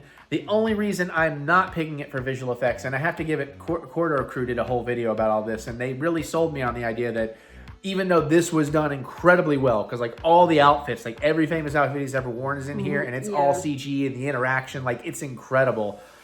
But then you have Kingdom of the Planet of the Apes that basically did that like 1,000 times over. It's like, yeah, okay. And they got a few other things of like water interactions and stuff, you know, it's like, yeah, I think Kingdom of the Planet of the Apes is probably going to be my... I had no idea what this was up against. Oh, yeah. Well, that's the one. Dune 2, I love it, but I don't think that's really an effects movie. There's great effects in it, but it's not like effects forward. And a lot of it is stuff, you know, it's not like groundbreaking. It's not really pushing the edge. And I'm trying to remember what the other ones were. Oh, Alien Romulus. So much of that movie is practical that I don't really understand why it's there except for some of the space shots. Like a ship, you didn't see it. Did practical effects not fall under visual effects? No. What do they fall under? They don't really. Typically, it might go under hair and makeup. There's not really a practical effects category anymore. I think there used to be something like a long time ago. Because I would think if it's meant to do a visual thing, it would fall under visual. It's very gray area because so few people do practical effects anymore, honestly. But no, visual effects is supposed to be computer. You know, that's what the industry is called, the visual effects industry, VFX. Like, okay. But so Alien, you know, I mean, again, the space stuff is beautiful, but it's, even though they did push the space stuff, it's, you know, it's still, and then what was the other one? I don't know, but I'm not going to waste time on it because we already talked about this one way too long. No, again, that's fine. I'm just trying to move us through it. We got 6 more to talk about. Let's go. Going completely out of order for how we watch stuff, let's do A Different Man. Not to be confused with The Better Man. Which is kind of why I did it here, because A Better Man got added to the monkey one, got added to my Oscar list way late when I miscounted because my brain saw A Different Man and A Better Man as the same thing. A Different Man, I believe, has 2 nominations. I know Sebastian Stan, no, makeup. Hair, makeup, and maybe a writer's one. Anyways, I was not prepared for this movie. I love this movie. It's on Max if you want to see it. I love this movie so much. This is one of those rare times, like 3-4 times throughout the movie, I loudly proclaimed, I don't know what this is, but I love this movie. Mr. Jicky Jack. Hey. Off the counter. Pause. You're like way too on the counter, buddy. Come on. Thank you. So I don't even know how to describe this without getting too spoilery, but basically I can tell you how it starts and then just give you some idea. Basically, you have a man with, what's a polite way to put it? Because I don't want to use the wrong vernacular. If I use the wrong terminology here, I apologize. I mean no disrespect. But he has some genetic disposition, a very not human looking. A very distorted face. I forget what it's called. Like, it's not elephantitis because that's something else. I'm thinking Elephant Man, but The face is extremely asymmetrical. Yeah. Anyways, he's lived his life through that. He's a struggling actor. You know, he's a kind of shy introvert because he's got issues with how he looks, which is important to the story. But very early on, he gets hooked up with this treatment that can give him a beautiful face. He gets a beautiful face and thinks he's going to get everything he wants, only to find out that had nothing to do with anything. And his life starts going down a very interesting, different path. And then somebody else with a face like he used to have shows up, who's very different to who he was. And it gets even crazier from there. And it's not at all like this, but I got shades. In the beginning of the movie, I got a little bit of the substance. Because there is a little bit of gore, but it's not a super gory movie or anything overall. It's a very tonally unique film because it is a bunch of things, but it's not any one thing. And then really, I got a taste of that tension from Beau is Afraid throughout it. Just you're constantly waiting on like the other shoe to drop and like what's going to go wrong next, what's going to change next, where's this going to go? Yes. All with a little tongue-in-cheek dark comedy going on. It's a little monkey's paw meets the grass is greener on the other side. Yeah. There's definitely some of that going on too. Again, the acting in this is fantastic. The ending of it is great. I just adored this movie, and I wish it had gotten more nominations. But this is one of those movies, which is why I love doing these Oscar watches so much, because this is a movie I'd never heard a thing about, didn't know a thing about, never came across a trailer. If it wasn't nominated, I never would have known it existed. And like this is that one from this year that I'm like, oh, thank the maker I found out about this. Mr. Jiggy Jack. Well, at least he ran across to get to the other chair, but I'm surprised they're not eyeballing that fly I just saw up there. Oh, yeah. Anyways, highly, highly, highly recommend A Different Man. It is charming and funny and sad and dark, but happy and uplifting all at the same time, with a phenomenal performance by Sebastian Stan, which is amplified by Sebastian Stan's performance in The Apprentice. Now, obviously, this can be a hot button issue because we are going to be circling around politics here. Obviously, just can't avoid it. We don't really talk politics on this channel. This channel is meant to be escapism from all that kind of stuff. But we are talking about a movie that basically gives us the early half of Trump's life. Yeah. It doesn't go all the way to current times. I think it cuts off around 1990. Yeah, like early 90s maybe. But this was really good too. And again, Sebastian Stan, so good in this that he starts off as, not the Trump you would recognize today, and doesn't necessarily end at the Trump you'd recognize today, but much closer to that Trump. You start seeing that, that's how we got here. Well, that's what I was going to get to, yeah, because when he starts off, and I'm sure, well, I shouldn't go, I don't know. But just knowing that, landlords of high rises in the New York in the 70s, probably just not good people at all, in general. But you felt like he was a little bit more of a normal-ish guy. He's kind of under the shadow and the thumb of his father and all this. And you could see it's like, you know what? That's a guy that may not be the greatest guy, that you want to hang out with. But he could maybe come around, love of a proper woman or something. Something goes one way in his life, But he meets Roy Cohen, who is fantastic in this, the actor that plays him. And just such a memorable character and performance. And you start to see how his life has changed and how it shapes him to the point of how you see things happening today. Whether you're for it or against it, I'm not getting into that. I'm just saying, because I even said this in the trailer, because they kind of knock out the 3 rules, deny, deny, deny, always fight back, always, blah, blah, blah, blah, blah. And even in the trailer, I'm like, that's true. If you can live your life without having a conscience or a moral compass, if you're fine with just setting all that aside and you follow those rules, you'll absolutely be massively successful in life. That is true. It's kind of like I always said, my parents always said, if I would have made a great lawyer if I didn't have a conscience, because I'm great at arguing, even if I'm wrong. Mary, unfortunately, knows this. But even if I know flagging his plays. Well, even if I know I'm wrong, I can still just argue the shit out of something. And, I used to joke that I will argue until you see that I'm right, or I will argue until you get tired of arguing and just say that I'm right. I'm not saying I just tell him, I just start arguing you're wrong, and I leave. Yeah, but I'm not making it about us specifically. I was saying you've been through my and I don't, because I love her, so I'm not doing that to her. And I've become a better and better person over my life because I like people. I could have been so much more successful in so many of the things I did if I was willing to fuck other people over to do it. But I won't do that. I'm punk rock fucking loyal, man. Anyways, speaking of punk rock, I also love the style of this film, the tone of this film, the way it is shot on grainy 70s film stock in the beginning, and then they put like this 80s video filter over a lot of it later, where it's like kind of that RGB smeary color pixelation a little bit. I think that was really great. All the characters around him are really great. Seeing kind of that early New York and the transition is really fun. And the movie doesn't make it's not like a super attacking movie, by the way, if that is something you're worried about. I'm not saying it's going to paint him like a really great guy or anything, but I feel like the movie doesn't necessarily take a stance on it. It's just kind of saying, here's the things that happened, and here's some things that he's known to have said and done, and they're just kind of just presenting it. But I do love the energy of it. Super fast-paced, fun soundtrack here and there. And Sebastian Stan's performance, transforming performance through this, particularly by the end, you forget that it's Sebastian Stan. So you couple that with a different man, and then you couple that with him as Bucky and Falcon. Like, we saw all this in a couple week period, and it's like, get that guy more amazing roles because he is legit. Yeah.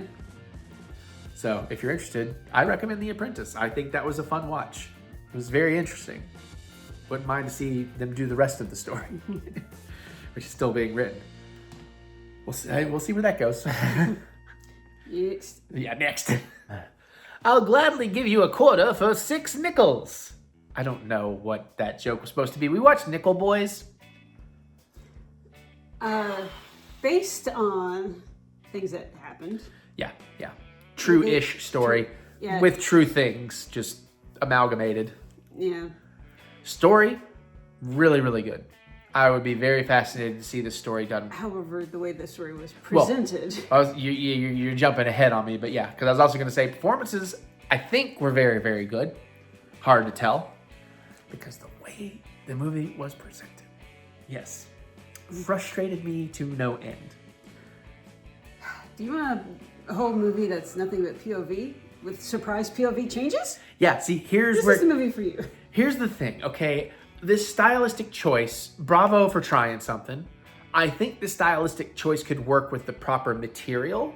Like, I think this would be interesting to do a horror film shot this way.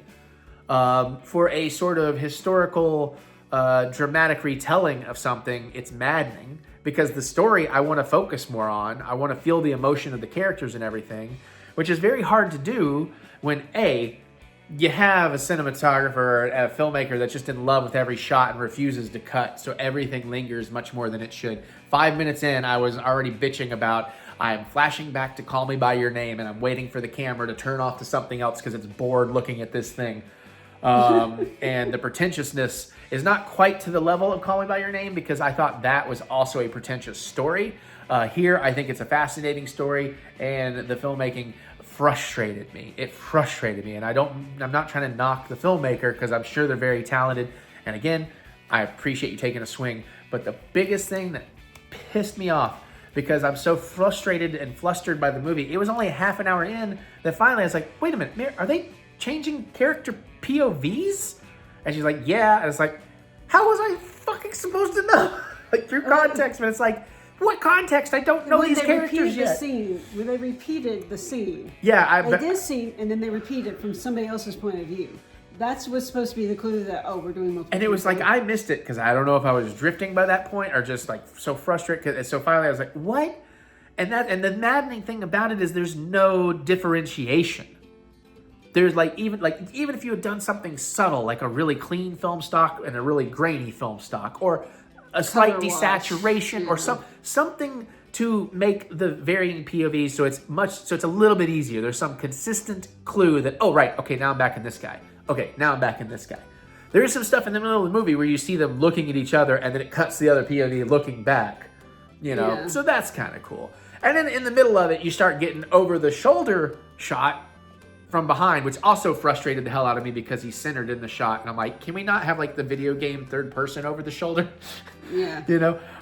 And that's supposed to be kind of I don't know if it's supposed to be a mystery or not, but I had sneaking suspicions that became true by the end of the movie. And that's like thrown in. And even there, then there's like time jumps within that are like, well, okay, oh, but now we're, okay, so this was like 20 years, and then that's another 20, that 20, wait, no, so that got maddening. Especially when it was... No, I needed to take notes during this movie. Right, especially when it was a story that was fascinating enough on its own to have, if it had been told somewhat traditionally, I think it might have been more emotionally impactful. Because even though I think the idea of showing it from the point of view of the characters is supposed to attach you to those characters more, to me it had the opposite effect. I don't feel like I got to know those characters at all. I did feel bad in the end with what happened, but I feel like I might have been like literally crying and way more emotionally wrecked if I had really had time with those characters. So yeah, I think some people are going to love this, and I totally respect that, but I was just frustrated with this film to the point where it's like I borderline hated it. The story, as tragic and dark as it is what saved it for me at all. Yeah. But do I think it deserves its nominations personally? No. I don't know what I would have nominated in its place because I'd have to think of way too many movies I've forgotten. But I can see why it got nominated. I can see why it got nominated because I know how Academy voters think. But yeah, no, it's not winning. The only way this is winning is that, again, there's so many split votes on everything else that it pulls a dark horse. Yeah, that's pretty much it. All right, we got a few more. Let's keep moving through. Conclave. For her. So, okay. What? And then she wakes up and I said, oh my God, Mary, you fell asleep right when the movie got really good.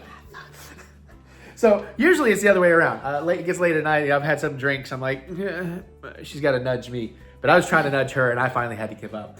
Because, okay, Conclave, I don't care about Catholicism. I don't care about any of this stuff. None of that subject matter matters to me. This is one of those movies that when it was nominated, I'm like, ugh, I get it because there's great performances and I love those actors, but I don't want to have to watch this one. So I went in really just like, Mary is a little more familiar with Catholicism. I was raised Catholic. And, has a slight minor interest, at least compared to me in it. And the thing with this movie is it is one of those just constant, like low, quiet, whisper talky kind of movies, which no matter how good it is, that's just really hard to stay awake through that kind of stuff. Like I need some dynamics in the audio and the volume. But literally, I think the first half an hour, like the setup of it, it's good, it's fine. Again, great performances, and I see the nominations. But honestly, when you get to the actual conclave, when that starts, about the time she fell asleep, the political side of it, the sort of political intrigue of it, became really engaging, and I kind of was on the edge of my seat through the rest of the movie, and I really enjoyed it way more than I thought I would. And there's a few, startling surprises near the final third. That's really cool, and a really fun, messed up turnout at the end.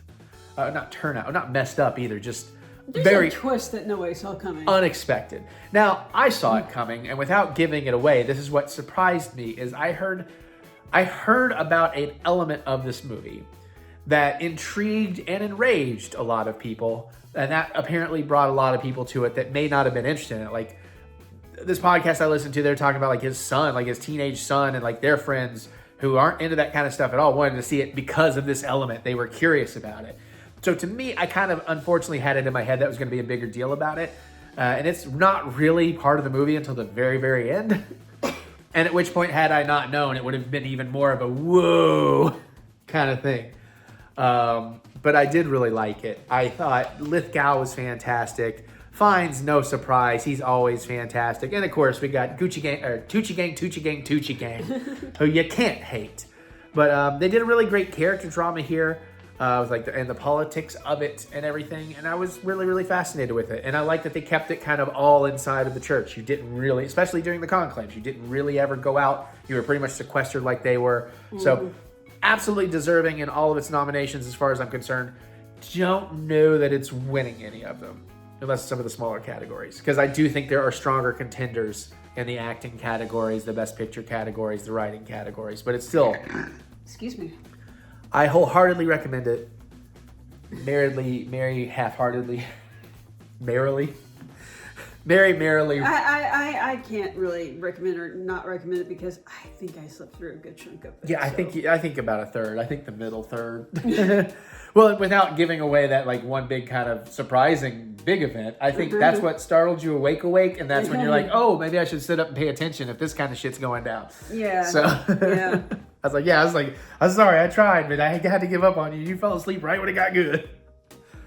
But anyways, yeah, good time. Check it out. I think it's streaming somewhere like Peacock or Max. All right, a couple more. We're almost there. Okay, 2 more foreign films. We watched The Seed of the Sacred Fig. The Seed of the Sacred Fig Newton. The Seed of the Sacred Fig Newton's Laws of Physics. If you think about... I don't want to spoil anything, but to very... maybe. I mean, the joke kind of lands if you... All right, anyways. The Seed of the Sacred Fig is it's about the... Okay, I was wrong. It's... Okay, well...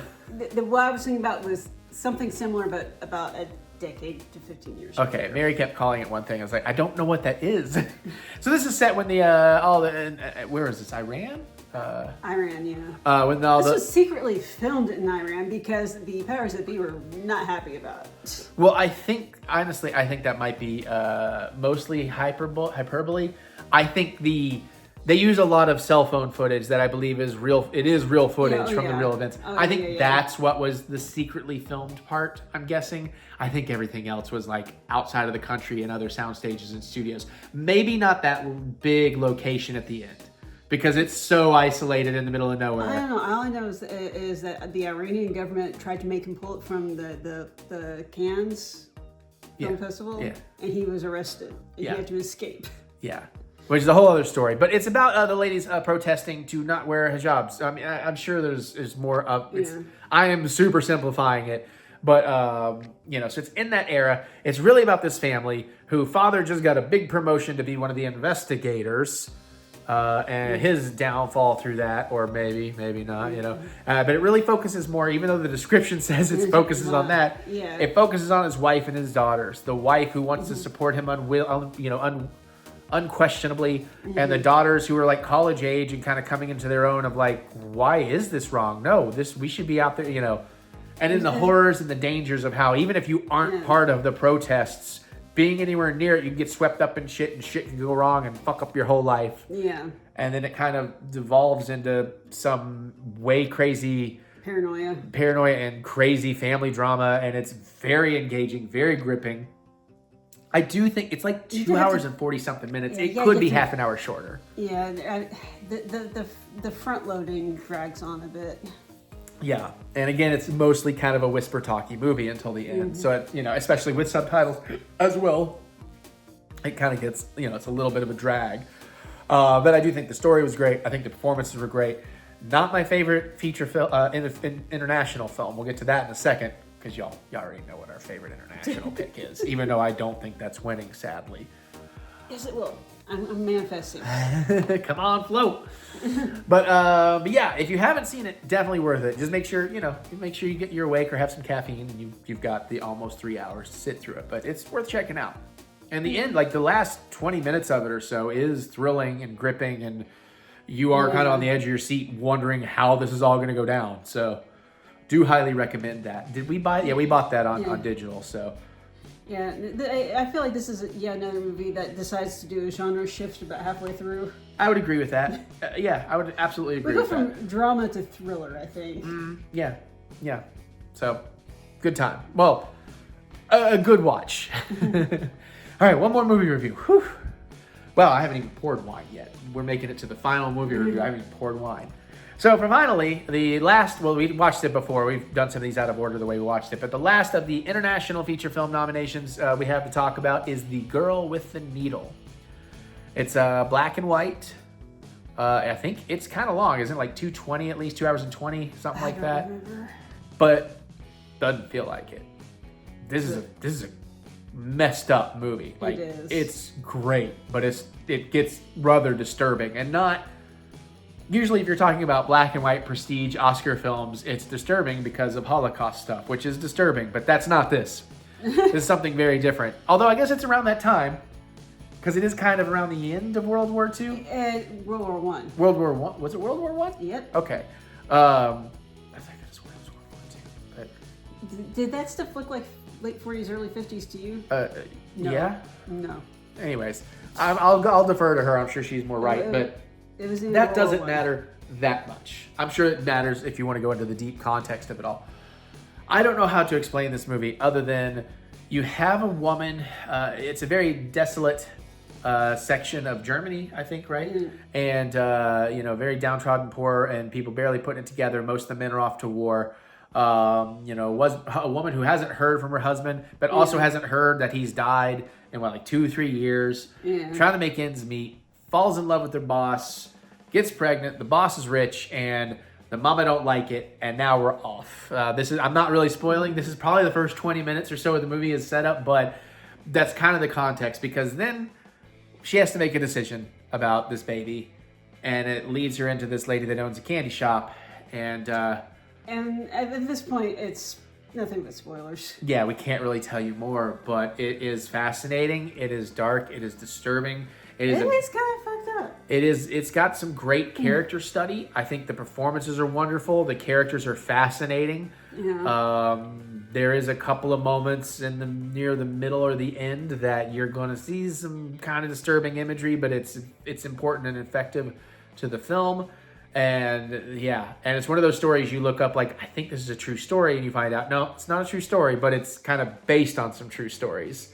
Yeah. And it's like kind of a horrifying truth. It's one of those moral quandaries where it seems very easy to be like, there's an obvious, easy answer here, but at the same time, it's like, well, I mean, this one person isn't exactly right in what they're saying, but they're not exactly wrong either. So it has a lot of that moral gray area. The cinematography is beautiful, and honestly, if it wasn't for Flo, this would be my pick in this category by a lot. As a matter of fact, if Flo doesn't win, I will be okay if this does. Yeah, I can Because this was just messed up and cool and borderline a horror film. Yeah, You could see this being something Aronofsky did, almost.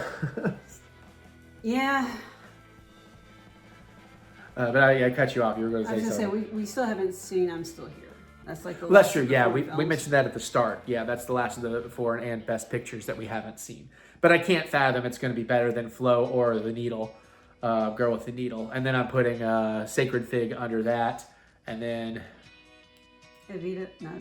Amelia Perez. Oh, yeah, that's hardcore at the bottom. Oh, but going back on that, I should have said this in Nickel Boys.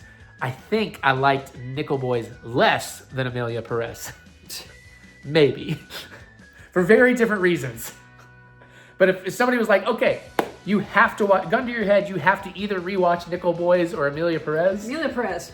I'm going to rewatch Amelia Perez. At least I can make fun of that. Yeah, exactly. I think that's a good point, yeah. Okay, that concludes this. I guess by the next time we're back, Oscars will have happened. But we'll still probably review those other couple movies in there. Probably. And hell, while we're here, let me just look that up. So when will this next one be? It'll be like, I don't know. I need a map. A map. A map. A calendar. That's Amazon. Hold on, I got it. So if this comes out on the 26th, so the next one will be out on the 5th. Oh. We will not have gone to the theater. So we'll have only seen maybe 4 or 5 more things, because we'll have to talk Nosferatu. We're going to the theater. The 6th is the next time we have tickets, though. The next vlog where we do this will be on the 5th.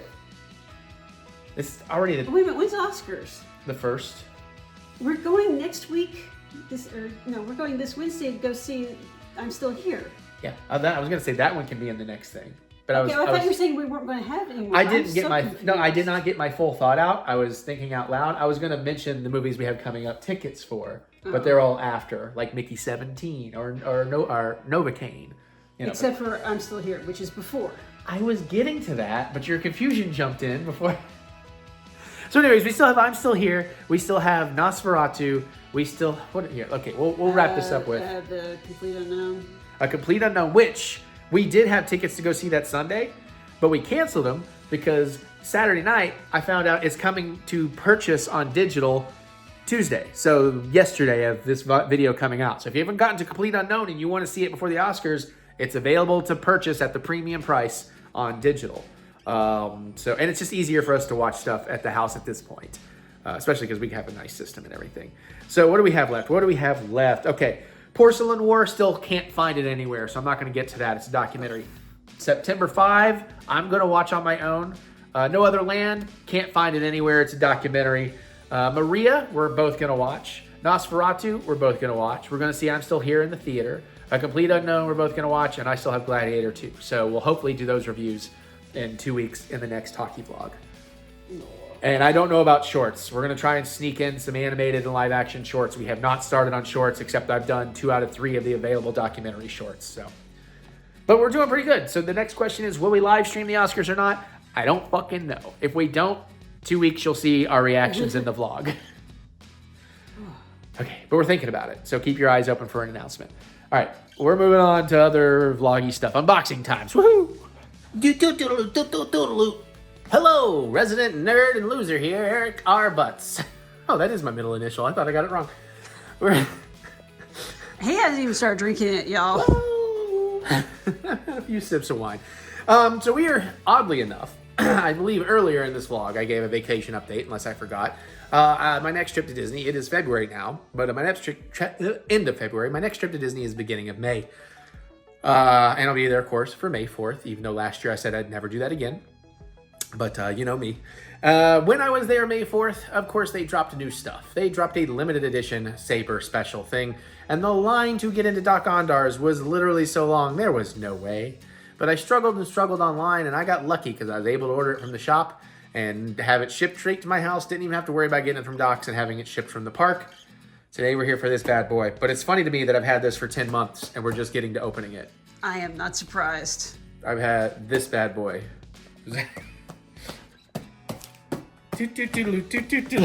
Yeah, I know Mary's not surprised, as she shouldn't be. So this is basically a repackaged Saber, sort of. I mean, it is. Where's the hole? You're too low. Going in the wrong hole, am I? Okay, I see it now. Not quite. Yeah, okay. But, so you've been sitting on this for 10 months. I don't think this is the one you've been sitting on the longest. It is. Is it? I think. I'm pretty sure, yeah, I'm pretty sure the other one that will open in the future came out like 3 weeks after this one. Or maybe just before. Whatever. We're doing this one. I've already started. Okay. You're probably right. So I'm pretty excited. I'm more excited about the box than the Saber. This is the standards. Ooh, that light is... When we get the plastic off, it'll be less glary. Yeah. Now for the hardest part. Because they pack these very tightly. Yeah, they don't want you sending these back with corner damage. They do understand these are expensive and collectors. Okay, if you can... I got it. I got it. Just a matter of getting my hands under it. Whew. Sorry, guys. This is weighty.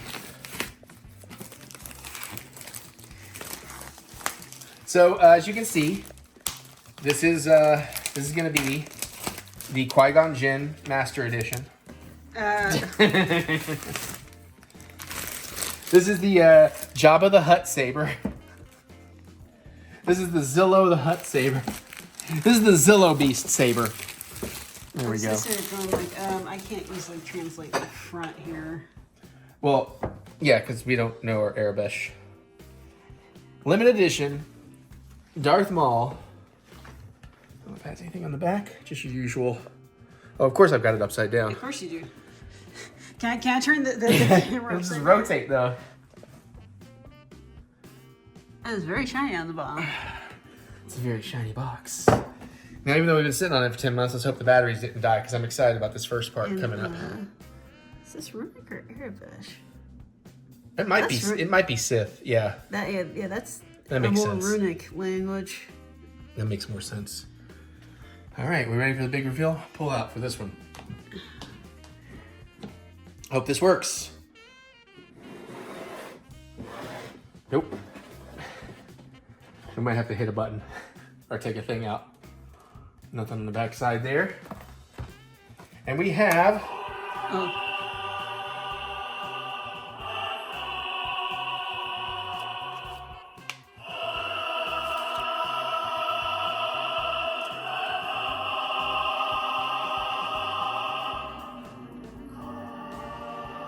Oh, yeah.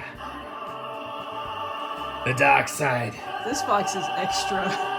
That's what I said. I got this more for the box than the saber, I'll be honest.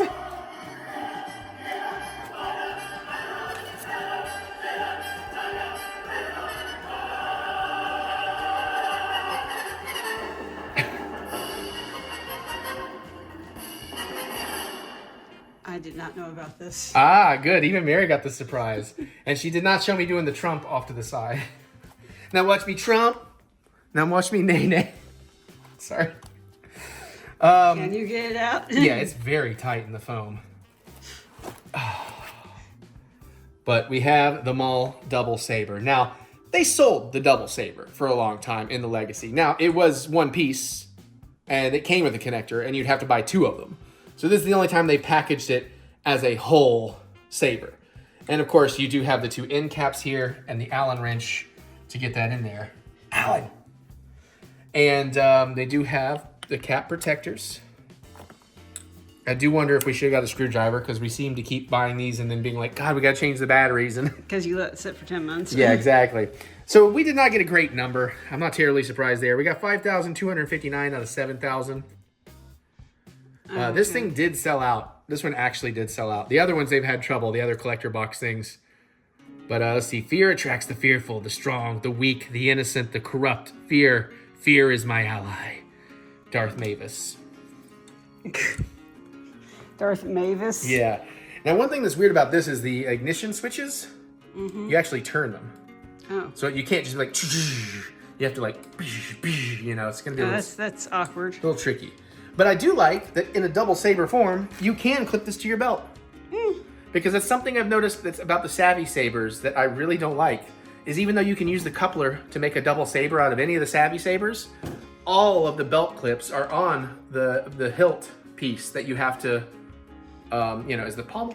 The pommel, right? Yeah. The pommel that you have to take off to make a double saber. So you can't clip any Savvies. If you want to make a double at Savvies, you can't clip it to your belt. But this feels good too. It's got heft, but it's light and it's skinny, unlike me. But let's see. And you can, of course, take it apart. So you got the shorter blades right now. Yeah, I grabbed the whatever the short ones are, 20-somethings, 26s or something. Okay, just testing. Uh-oh. Just testing. We'll see. We might have to change batteries. And one fun thing about this particular saber is they also made the Shadow Syndicate Maul sabers. So you can actually get the Shadow Syndicate one and attach it to one of these and have his more later era double version. Now I'm not gonna get a swingy with a double. I'm good with a bow staff. I'm not good with a double saber.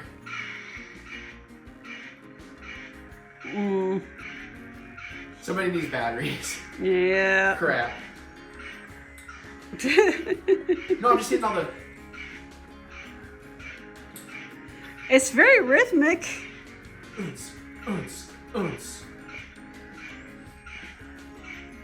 All right, do we want to pause this for a moment and change out the battery? In just a second, let me, while you're still here, let's show them how to do it.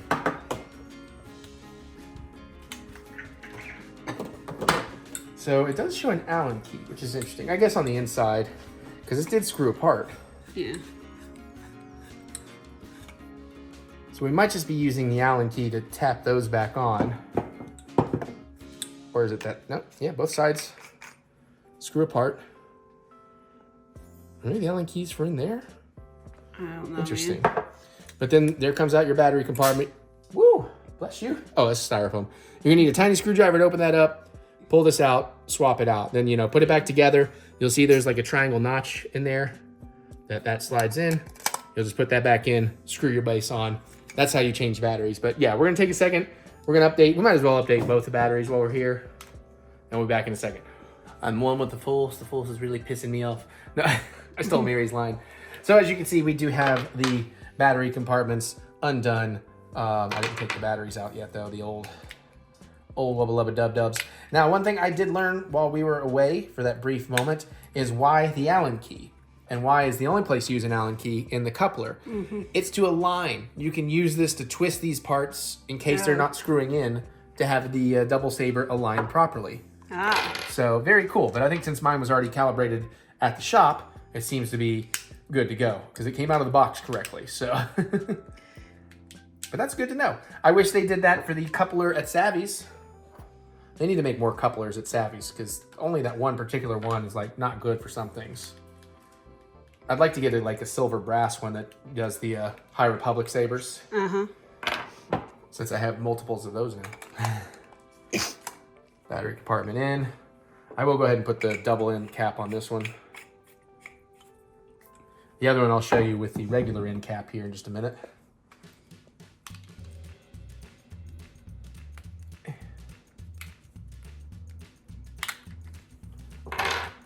Yeah, and this is how you change any Legacy, pretty much any Legacy, or any Savvy's Workshop Saber batteries, in case you're ever wondering. Do you think that they'll ever be able to come up with a coupler where you can just go ploop? Like, you know, because, I mean, Like if Darth quickly- Maul had to go through all this to put his lightsabers together during the battle, it would never happen. Well, I think his sabers were always meant to be one piece, till they got cut apart, you know. His did not necessarily attach together, but Cal Kestis in the game, you know, his do seem to do that a little bit. So I just wanted to show you How one about with... Ventress? Well, yeah, Ventress is sanded alone, but occasionally hooked together, or at least once, I think, in the Micro Series. So there you go. That's kind of what it looks like with the regular pommel cap on. It just doesn't look right. I do wonder, I don't think they've given us a destroyed one. See if there's actually anything under here. If I can get this out easily and not feel like I'm going to destroy it. But I think it's meant to pop out. Yeah. No, there's nothing else under there.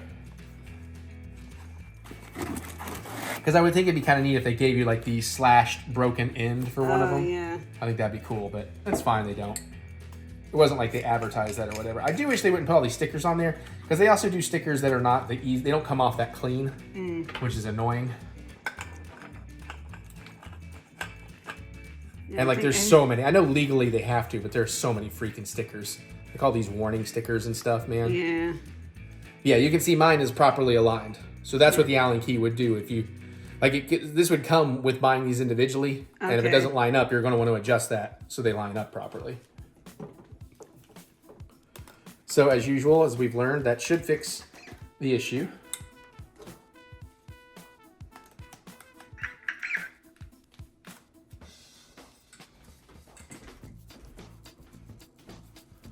I also wish you did have the buttons, like, right here, that were switches, so you could do the old... You know, that would be cool, but nope. Can't have all the good things. Battery fixed.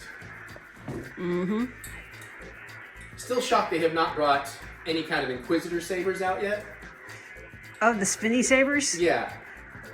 They might be just trying to figure out a good way to do it that is economical. Possibly. I mean, they don't have to make them spin, but I like that. I like that big fold-out blade piece.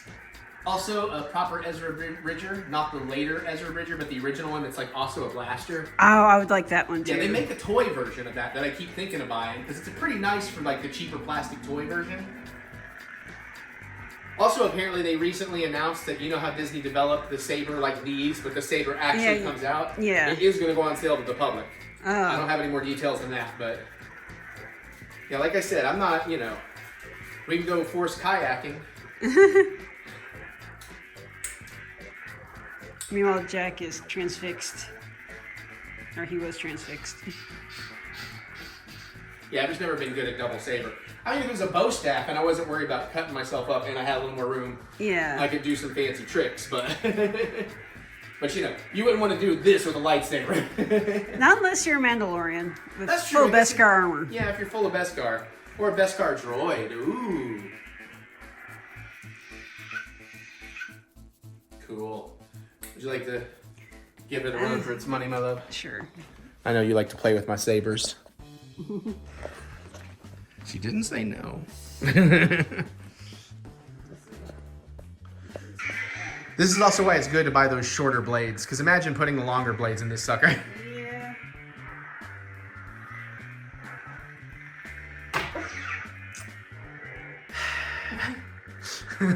Sorry, my bad. Yeah, Jack does get transfixed at the end of lightsabers. Aaron kind of fears the lightsaber, but I think it's because one day he was being bad, so I kept igniting a Sith saber at him. But it worked. He stopped being bad. Napoleon. And Napoleon just don't care. He's like, yeah, it's a thing to sniff. What's up? I'm just noticing the reflections in our floor.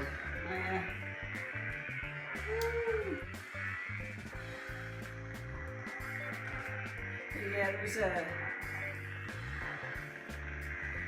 The thing is, there's enough naughty things on here. You also have to be careful not to...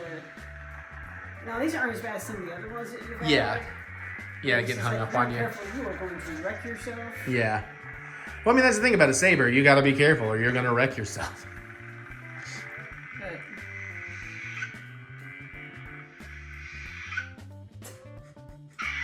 But again, this is cool. I love the piece. I don't mind having the saber. But like Mary said, this is really about the box. I paid a lot of money for a box. But also a saber I didn't have. I mean, I do have a single piece of these. You handed it to me the wrong way. You don't remember that she cut it wrong. Oh, he's got a bleppy. I was like, I thought, is that her? From my angle, it looked weird. But I do have like one of the original, I don't think it's even, I think it's Black Series. It's not even Legacy. One of these where the blade is permanently attached. Never got the other one. But it's nice to have a full Maul now. But also I really do want to get the Shadow Syndicate version because it's actually really cool looking on its own. But it'd be neat to have that saber as well. But obviously, I'm a bit of a collector myself.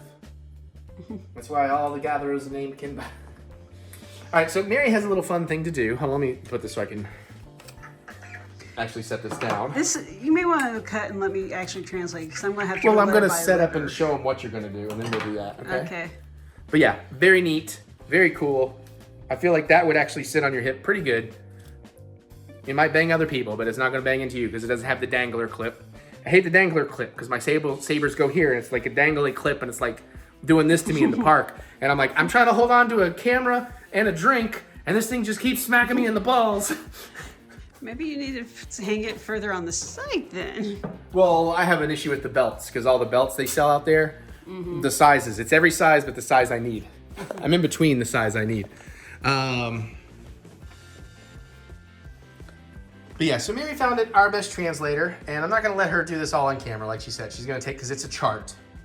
We're hoping Google. Arabic is a one-to-one translation with English. It's just that you have to know what The letters. equals what. Yeah. So we're going to let her do that. We're not translating the Sith, right? Because that's just way too much. That's too much. I would have to say the Sith is probably what it says on that card there. About Maybe. fear. That would make sense. That would make sense. But anyways, I love the box. And of course, you can turn this on and off. You can change the batteries pretty obviously in there.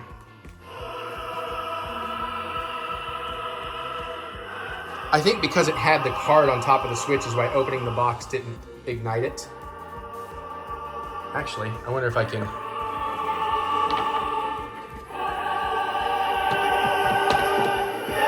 Just kind of curious. Bear with me. Okay.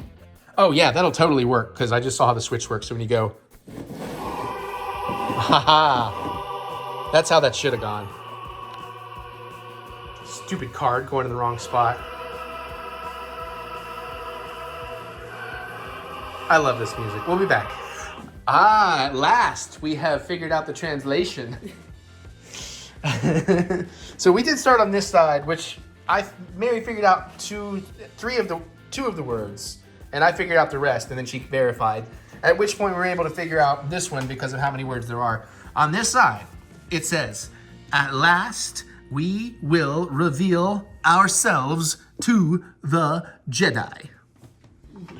And over here, "At last we will have revenge." Ow. Ow, foot. I'm so old, I just pulled a muscle in my foot. This is a killer box. I love this box. I love that it's numbered. I don't love that I have a high number, but who cares? It doesn't really matter because I'm never reselling this. This will only get sold once I die and Mary's getting rid of all my shit. Yeah, hell of an estate sale. Yeah, that's one thing I hate about if I die before you is I'm sorry for how much work that'll cause you. I don't worry about me dying. I worry about the problems I leave behind. Like, who's going to get Jack Sparkle Balls out from under the couch, you know? Well, I can do that. Who's going to get them out as often as Daddy does? Daddy's a sucker for Jicky Jack's sad puppy eyes. All right, well, there you go. That is the lightsaber unboxing. We'll be back with something cool next time on Star Wars Jedi Survivor. Kind of worked. Bye. It's a heart to Kyber. I don't think I have the line. Woo, but I did do my cheering anyway. All right, we're back with the final ever, I'm calling it now, Kyber Crystal unboxing. You know that's not true. What are the odds of getting both the Oh my black God. and the cracked red So if in the same haul? If you've not been following along, we do have every Series 1, almost every cut 2. I don't think they do cuts in Series 2. And in Series 2, we have all but 2 of the Kyber crystals now. We even have the rare cracked blue Ben Solo. But now with the reds, we're down to just needing the black Kyber crystal and the cracked Kylo Ren red with a blue center crystal. So yeah, I'm gonna end up with a wealth of red. You're okay. Yeah, that was a delayed reaction. Oh, there's a knife coming at me. My wince was my knuckle scraped on the scrapey part right there. All right, Or not so my knuckle, but like, you know, my cuticle or So whatever. you want me to go ahead and go? You wanna go Yeah, first? how does this work? How does it work? Do I go first? You go first. I about stepped on your joke there. Yeah, so those are the 2 we're looking for. We have everything else. Let's do it. All right. Otherwise, I'll keep buying red crystals every trip, even though I'm doing less trips. And we got another Asajj of Interest. Okay, all right. Can't I don't see. think we have too many of those, so. No, it's not like the Bane. That Yeah, I we think I have, like, a 4. bajillion of. 4 Darth Banes? Well, it takes a lot of Bane to go around, Mary. And this might go very quick unboxing, because, you know, no reason to reread the things we've done in the past. Just kidding, I also got Asajj of Interest. Jesus Christ. Well, now we're gonna get a bunch of her, I guess. That's okay though, because we have a lot of her sabers. Not that you change crystals in those. Oh well, they got my money.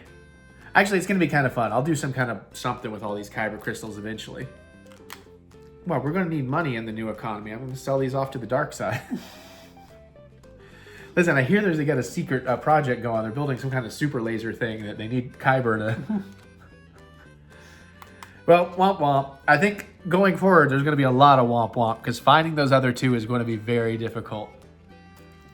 But at least we've got what we got, and we'll keep going. And these are fun too because I kind of think I want to get a bandolier that, because I've seen them on Etsy. A bandolier that just holds all these Kyber cases and wear that to my saber builds. And be like, I'm a bit of a collector. And for the 3rd time, they can go, we got a regular General Grievous over here. And I'd be like, you haven't heard that before. Why are all gatherers named Kimbe? Is that John of the Star Wars universe?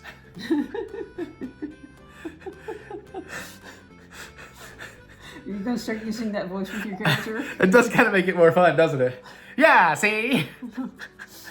You back away from me, Kylo. I've got the Force on my side, pal.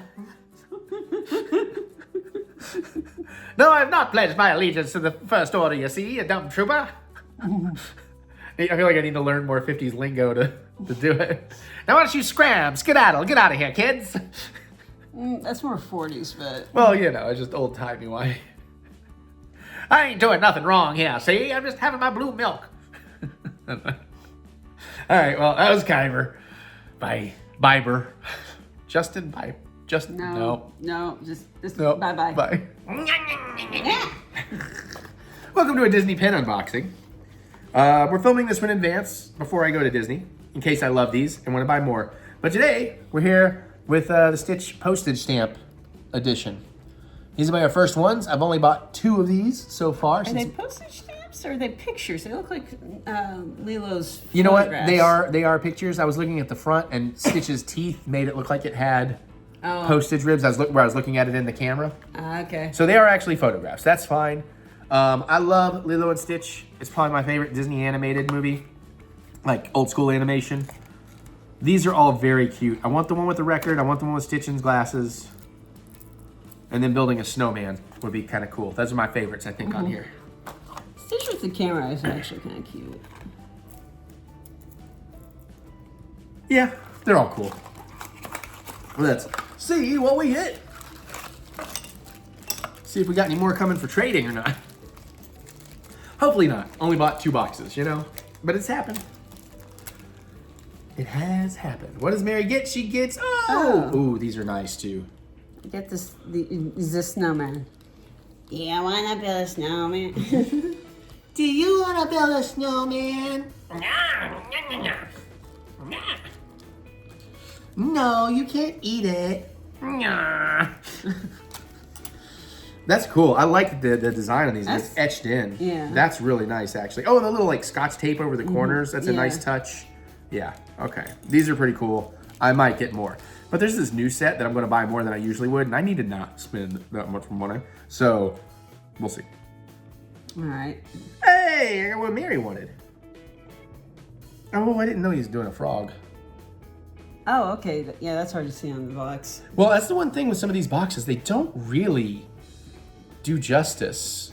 Sorry, I have to put it in front of the face or it won't. See, even once I move it to the center. They don't really do justice sometimes. Just like those Avatar ones we opened in a previous thing. Way cooler. So, nice. All right, well, we got 2 we don't have. I'll take it. I already did. Oh, I'm so glad I got this haircut. You have no idea how bad I wanted this one. I got used to haircuts every 6 weeks with all those trips, and then I went 12 without one, and I'm like, oh my God, get it off me. All right, we got Oh, that's cute. ocean in a floaty. Floaty boaty, I'm following down the sea. It is still wild to me that they've done like 2 or 3 teasers for the live action Lilo and Stitch, and they've shown us a bunch of Stitch, but they still have not shown us Lilo. Oh. I'm like, I want to know. It's coming out this summer. It's still a little early, but I'm like, come on, that's like important. It's not just Stitch, it's Lilo and Stitch. And then I got, see, I couldn't even tell this what it was on the box, but now I'm really excited. Ukulele. I play ukulele. I played it on Ezio's wedding soundtrack. What's up, Ezio? Brittany, Goku, Kefla. Thank you for that. That was very cool, by the way. They played one of my songs, A Merry Melody, Volume 1. Is that what it's called? Yes. On their wedding playlist. I thought that was very sweet. Which was inspired by a Everclear song. But I can't remember what the Everclear song's called. That's cute, though. I like the face. That is, yeah. He looks like me making music, which I'm itching to do. I am just dying. At this point, I'm like, should I just like book a week in a hotel in Colorado where things are legal? Just take a guitar and my studio hookup and a laptop and just eat and make music for a week? Why do you have to go out to... No distractions. Nothing to be like, oh, well, let me do this video. Or, oh, I was going to go do it, but hi, Mary, I got to do the things with the cats. He'll try to get in the Castle Bonita. Well, yeah. I got to make it somewhat worthwhile. I mean, you know, I need inspiration. Write the South Park song. So, hey, look, another one where we didn't get any repeats. Cool. I like it. I might buy more of these, but I don't know that I love them so much. I'm glad I have what I have. I mean, the record one is pretty cool. And the hug one's pretty cool. I don't know. It's just going to depend on what's out there, because we're still looking for one Disney villain. I think we're still looking for a couple of Star Wars helmets. I guess I should figure that out. I know I'm still looking for a few other things. And then there's this new, like, character chef series thing. I really want that whole collection. Maybe Pins, take some pictures. Yeah, pins are my current weakness. I've gotten good about not buying a crap ton of, well, I mean, lightsabers is always a problem, but I've gotten good about not buying a crap ton of magic bands. Oh, I guess jerseys are a problem. I do buy all the jerseys. I've gotten good about not buying a crap ton of popcorn buckets. Oh, well, you know what? And if he does actually get good, he just redirects to something else. Yeah. It's like Cash burns a hole in his pocket, literally. I like cool things. I like shiny bubbles. Just call me Ariel, okay? I need some more thingamabobs. Yeah, there you're a crow. The one that vengeances people, or the one that riffs on movies? Yes. Bill Skarsgård is the Crow. He's just really edgy, like, this movie's in black and white, like my soul. Mike and everybody's like, what happened to you, Crow? Crow T. Skarsgård. In the dynamic, dark, gritty reboot no one ever knew that they ever wanted. Mystery Science Theater. The Snyder Cut. I knew I needed to get your reaction for that. By the way, don't come at me, Snyder people. I like Zack Snyder quite a bit, and I like his work. I have issues with his take on DC. I still loved his stuff. So I ain't a Snyder hater. I'm definitely a gun. I am somebody. All right, I'm gonna do something I probably shouldn't. I'm gonna mention a troll comment, but somebody's like, "Oh, here you go, your average James Gunn cultist," and I so wanted to write back, "Screw you. That's such BS. I am not an average James Gunn cultist. I'm the leader." You know. And listen, people forget James Gunn and Zack Snyder both got their big Hollywood break on the same movie, which is a remake of my all-time favorite movie. And I was pissed when somebody remade it, because if I was ever going to remake anything, I'd remake that. But then I saw their remake of Dawn of the Dead and thought, brilliant. They did it great. I love them both. So, sorry, little tangent there. I was about to say, wait a minute, Snyder was on Romeo and Juliet. No. That would have been interesting. Snyder versus Kaufman. But yeah, so there you go. All right, that's the pin unboxing. We got too much to do to dick around. We already did that anyways. What? Bye. I'm Eric Butts. Welcome to the drink. I know how to drink water. What are we doing? I don't know, you haven't actually told me. Oh, a cocktail. Right. Hi, everybody. I'm tired, and I crashed out hard. And I finished a bottle of water. Not wine. Okay, wine, sure. We're making... What the fuck? I don't know what this is called. Let's go to the website. What is this called? Cherry Matador cocktail. Cherry Matador? Matador. From Snappy Gourmet. Jump to recipe.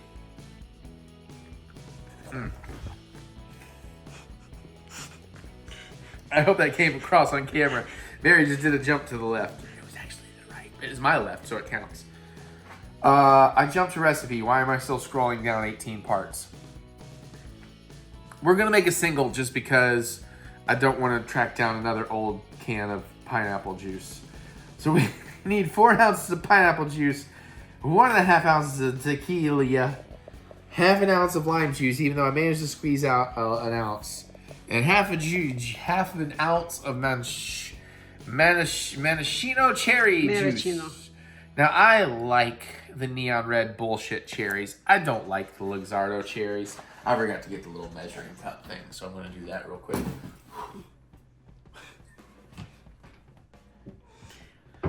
Itty Bees. Oh, how cute. Cuter than But she hasn't been on yet this time. That's a lie. Hi. The results are back, and Maury has determined what I said was a lie. It says, fill a shaker halfway with ice. I'm not going to put that much ice in it, because that's too much fucking ice. We have enough ice going around these days. I apologize if I have a meaty fart. There was a lot of beans in my soup at dinner. And trust me, it's no worse than what Mary's been doing was the gag, and that's not even, it's a lie. Abby. Mary's a woman. They don't fart. Ever. Never. Abby. They don't have to poop or anything. Abby is very actively rubbing on your C-stand. That's not a C-stand. That's a microphone stand, but nice. I know what you meant. Pineapple juice, tequila, lime juice, machine. So, I don't know. I put like 7 or 8 pieces of ice in there. You know what I feel like saying? Hey, Andrew. Hey, Ryan. Hey, my friends. I shook this up. I forgot to do it on camera, but I did because I thought I'd forget to do it on camera, so I'm like glad I shook it up before. There's also expired pineapple. Well, It's past the sell by. Who fucking cares? It's not that far past the sell by. And I mean, legally they have to sell shit way sooner than it actually goes bad. Within reason. There are some things. I don't know that I'd really work with seafood past the sell by too much. Unless it's been frozen. You've had those in the fridge out in the garage, yeah? Yeah, but I think these are like, let's see, can I read it behind the lights? I can see the thing, I gotta catch some light on them. Okay, there we go. So many words on it. I've almost found it. It is something 2024. December 9th, 2024. I mean, it's canned pineapple juice. It's a couple months past sell by. It's fine. 1.5. Have My you fingers actually... got sticky from lime juice, and now I can't get a grip on that because I rinsed them. And where's the thing? There's the thing. The delightful Mary invention. I don't know what I ever did before she created those grippy things. I did not create said grippy thing. I just bought it. As far as I'm concerned, you came up with those. An ounce and a half of tequila. Oh God, I poured 3 ounces. I guess I'm definitely not. Oh shit! I was joking, but I did just pour like 2 ounces into there and dripped it down my fingers. I'm gonna just fuck getting this recipe right. Then we need a half an ounce of lime juice. There's an ounce in here.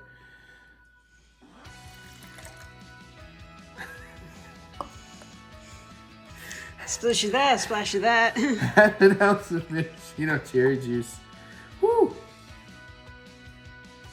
Now, is this like the red dye that is going to be Whoops, that's 3/4 taken off the ounce. market? Probably. The delicious shit. That's a good point. No! You have dripped all the way down the side of that jar. Son of a, I should have got a second thing. Anyways, I did like, not quite 3/4 of an ounce, but I did more. Thank you. Oh, that's for the jar.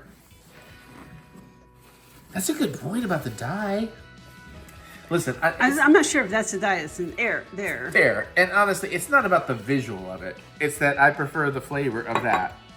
Is Like we've done the Luxardo cherries, and I'm like, they don't work for me. I figure out where to put my other hand to hold on to this. Maybe one of these days he'll give me handles back. Red 40. What was the red that they got rid of? I Or don't getting know. rid of? I don't know. Who cares? It gets political. We can't talk about politics. I'm not playing it up this time, by the way. And it's not drunken me being... It's tired me being... after a bunch of wine.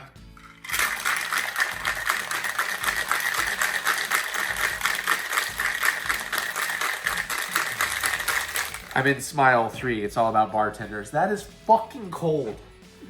We'll put some ice. They gonna wake you up? No. They said do martini glass or glass of your choosing. I'm going to do my fucking AP Mickey Mouse glass because I'm a second-year annual pass holder. Baby! It doesn't go into effect for like another week. Month, but actually like 3 weeks. That's probably enough glass. Where? Hi, ladies. My name is Eric. My name is Jeff. Purdy. That's a nice peachy pink Oh, color. I picked a good ratio and a good glass. All things considered. A little foamy on Oh, top. I don't think it said to pour it over ice. I just did that. Yeah, I don't think that's gonna hurt anything. If I drink it fast enough, it should. That is actually pretty. You can cocktail straws because, I'm a baby. I need to suck on a nipple. I also need to drink my drink easier. Hey, Mary. Hi. Hi. I got 3. I didn't need to get 3. But, it's like they say about martinis. It's like they're like boobs. 1 is not enough and 3 are too many. Unless you're on Mars. Do you get that reference? Yes. Huh. Seen Total Recall. Oh, you've seen it even? Pretty sure. Been a very, very long time. Not terribly surprised. It's Paul Verhoeven. That is actually a really pretty drink. Shit.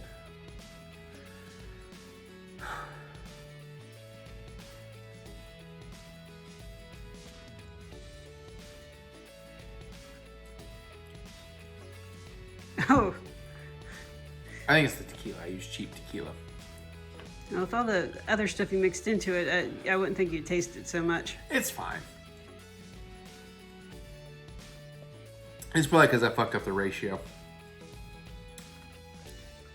It's fine. I think this will be one of those things that's going to get better as you drink it and as all the ingredients settle into each other.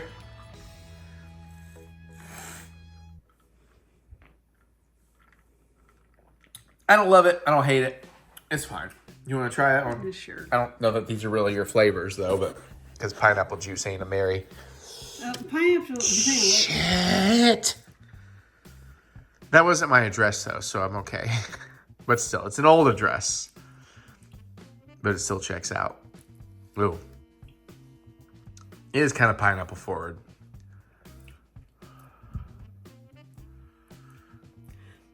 Actually, it was okay on the front end, but there's something on the back end that's like, no. Same, right? I think that is the pineapple juice. You think it's the pineapple juice, or you think it's a shitty tequila for... I mean, it's fine in the margaritas, but... I think maybe the combination of pineapple and lime. That's true, because Mary doesn't love pineapple. Yeah, and maybe that lime wasn't the freshest, because we cut that up, 2-3 days ago? Mm-hmm. When was margarita day? Saturday. Today's Monday. Mm-hmm. No, Jack, you cannot have. It's bedtime, Jack. It's bedtime for mommy, too. Yes, it is. There was my tail with a cock in it. What? The what? I mean, I'll fucking drink it, because alcohol abuse if I don't abuse alcohol. Unlike a certain Comic-Con who might abuse their guests by booking Kevin Sorbo, making me consider not going.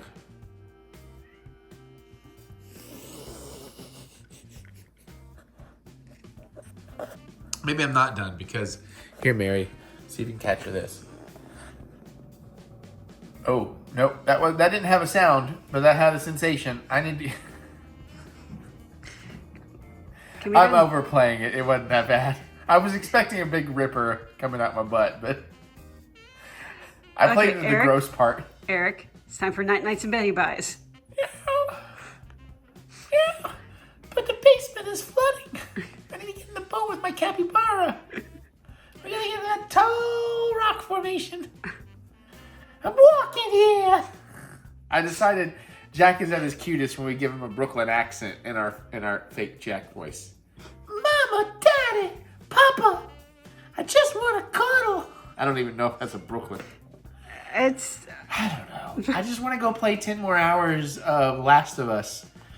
Aww. But the weather's actually nice, and I'm going to go rock Screeching Weasel Vinyl on the deck. But I have to edit a shit ton of stuff first. And make a big ripper fart. Oh. So, and on that note... Just for context, I don't love this soup, but I think this is why. I've got some meaty ones tonight. This thing was half fucking beans, man.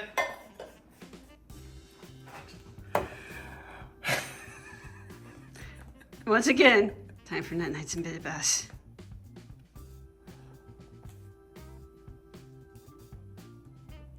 All right, if you're a Romero fan, you get it. Bye. And that's the vlog. I'm tired. I really want to play more Last of Us today because I'm getting so close to finishing that game and I'm loving it. You'll see in March. Hopefully you had a good time. Cocktail sucked. Movie reviews were fun. Cooking was fun. Unboxings were fun. Next week's another Disney. Guess it's February 1st trip to Disney.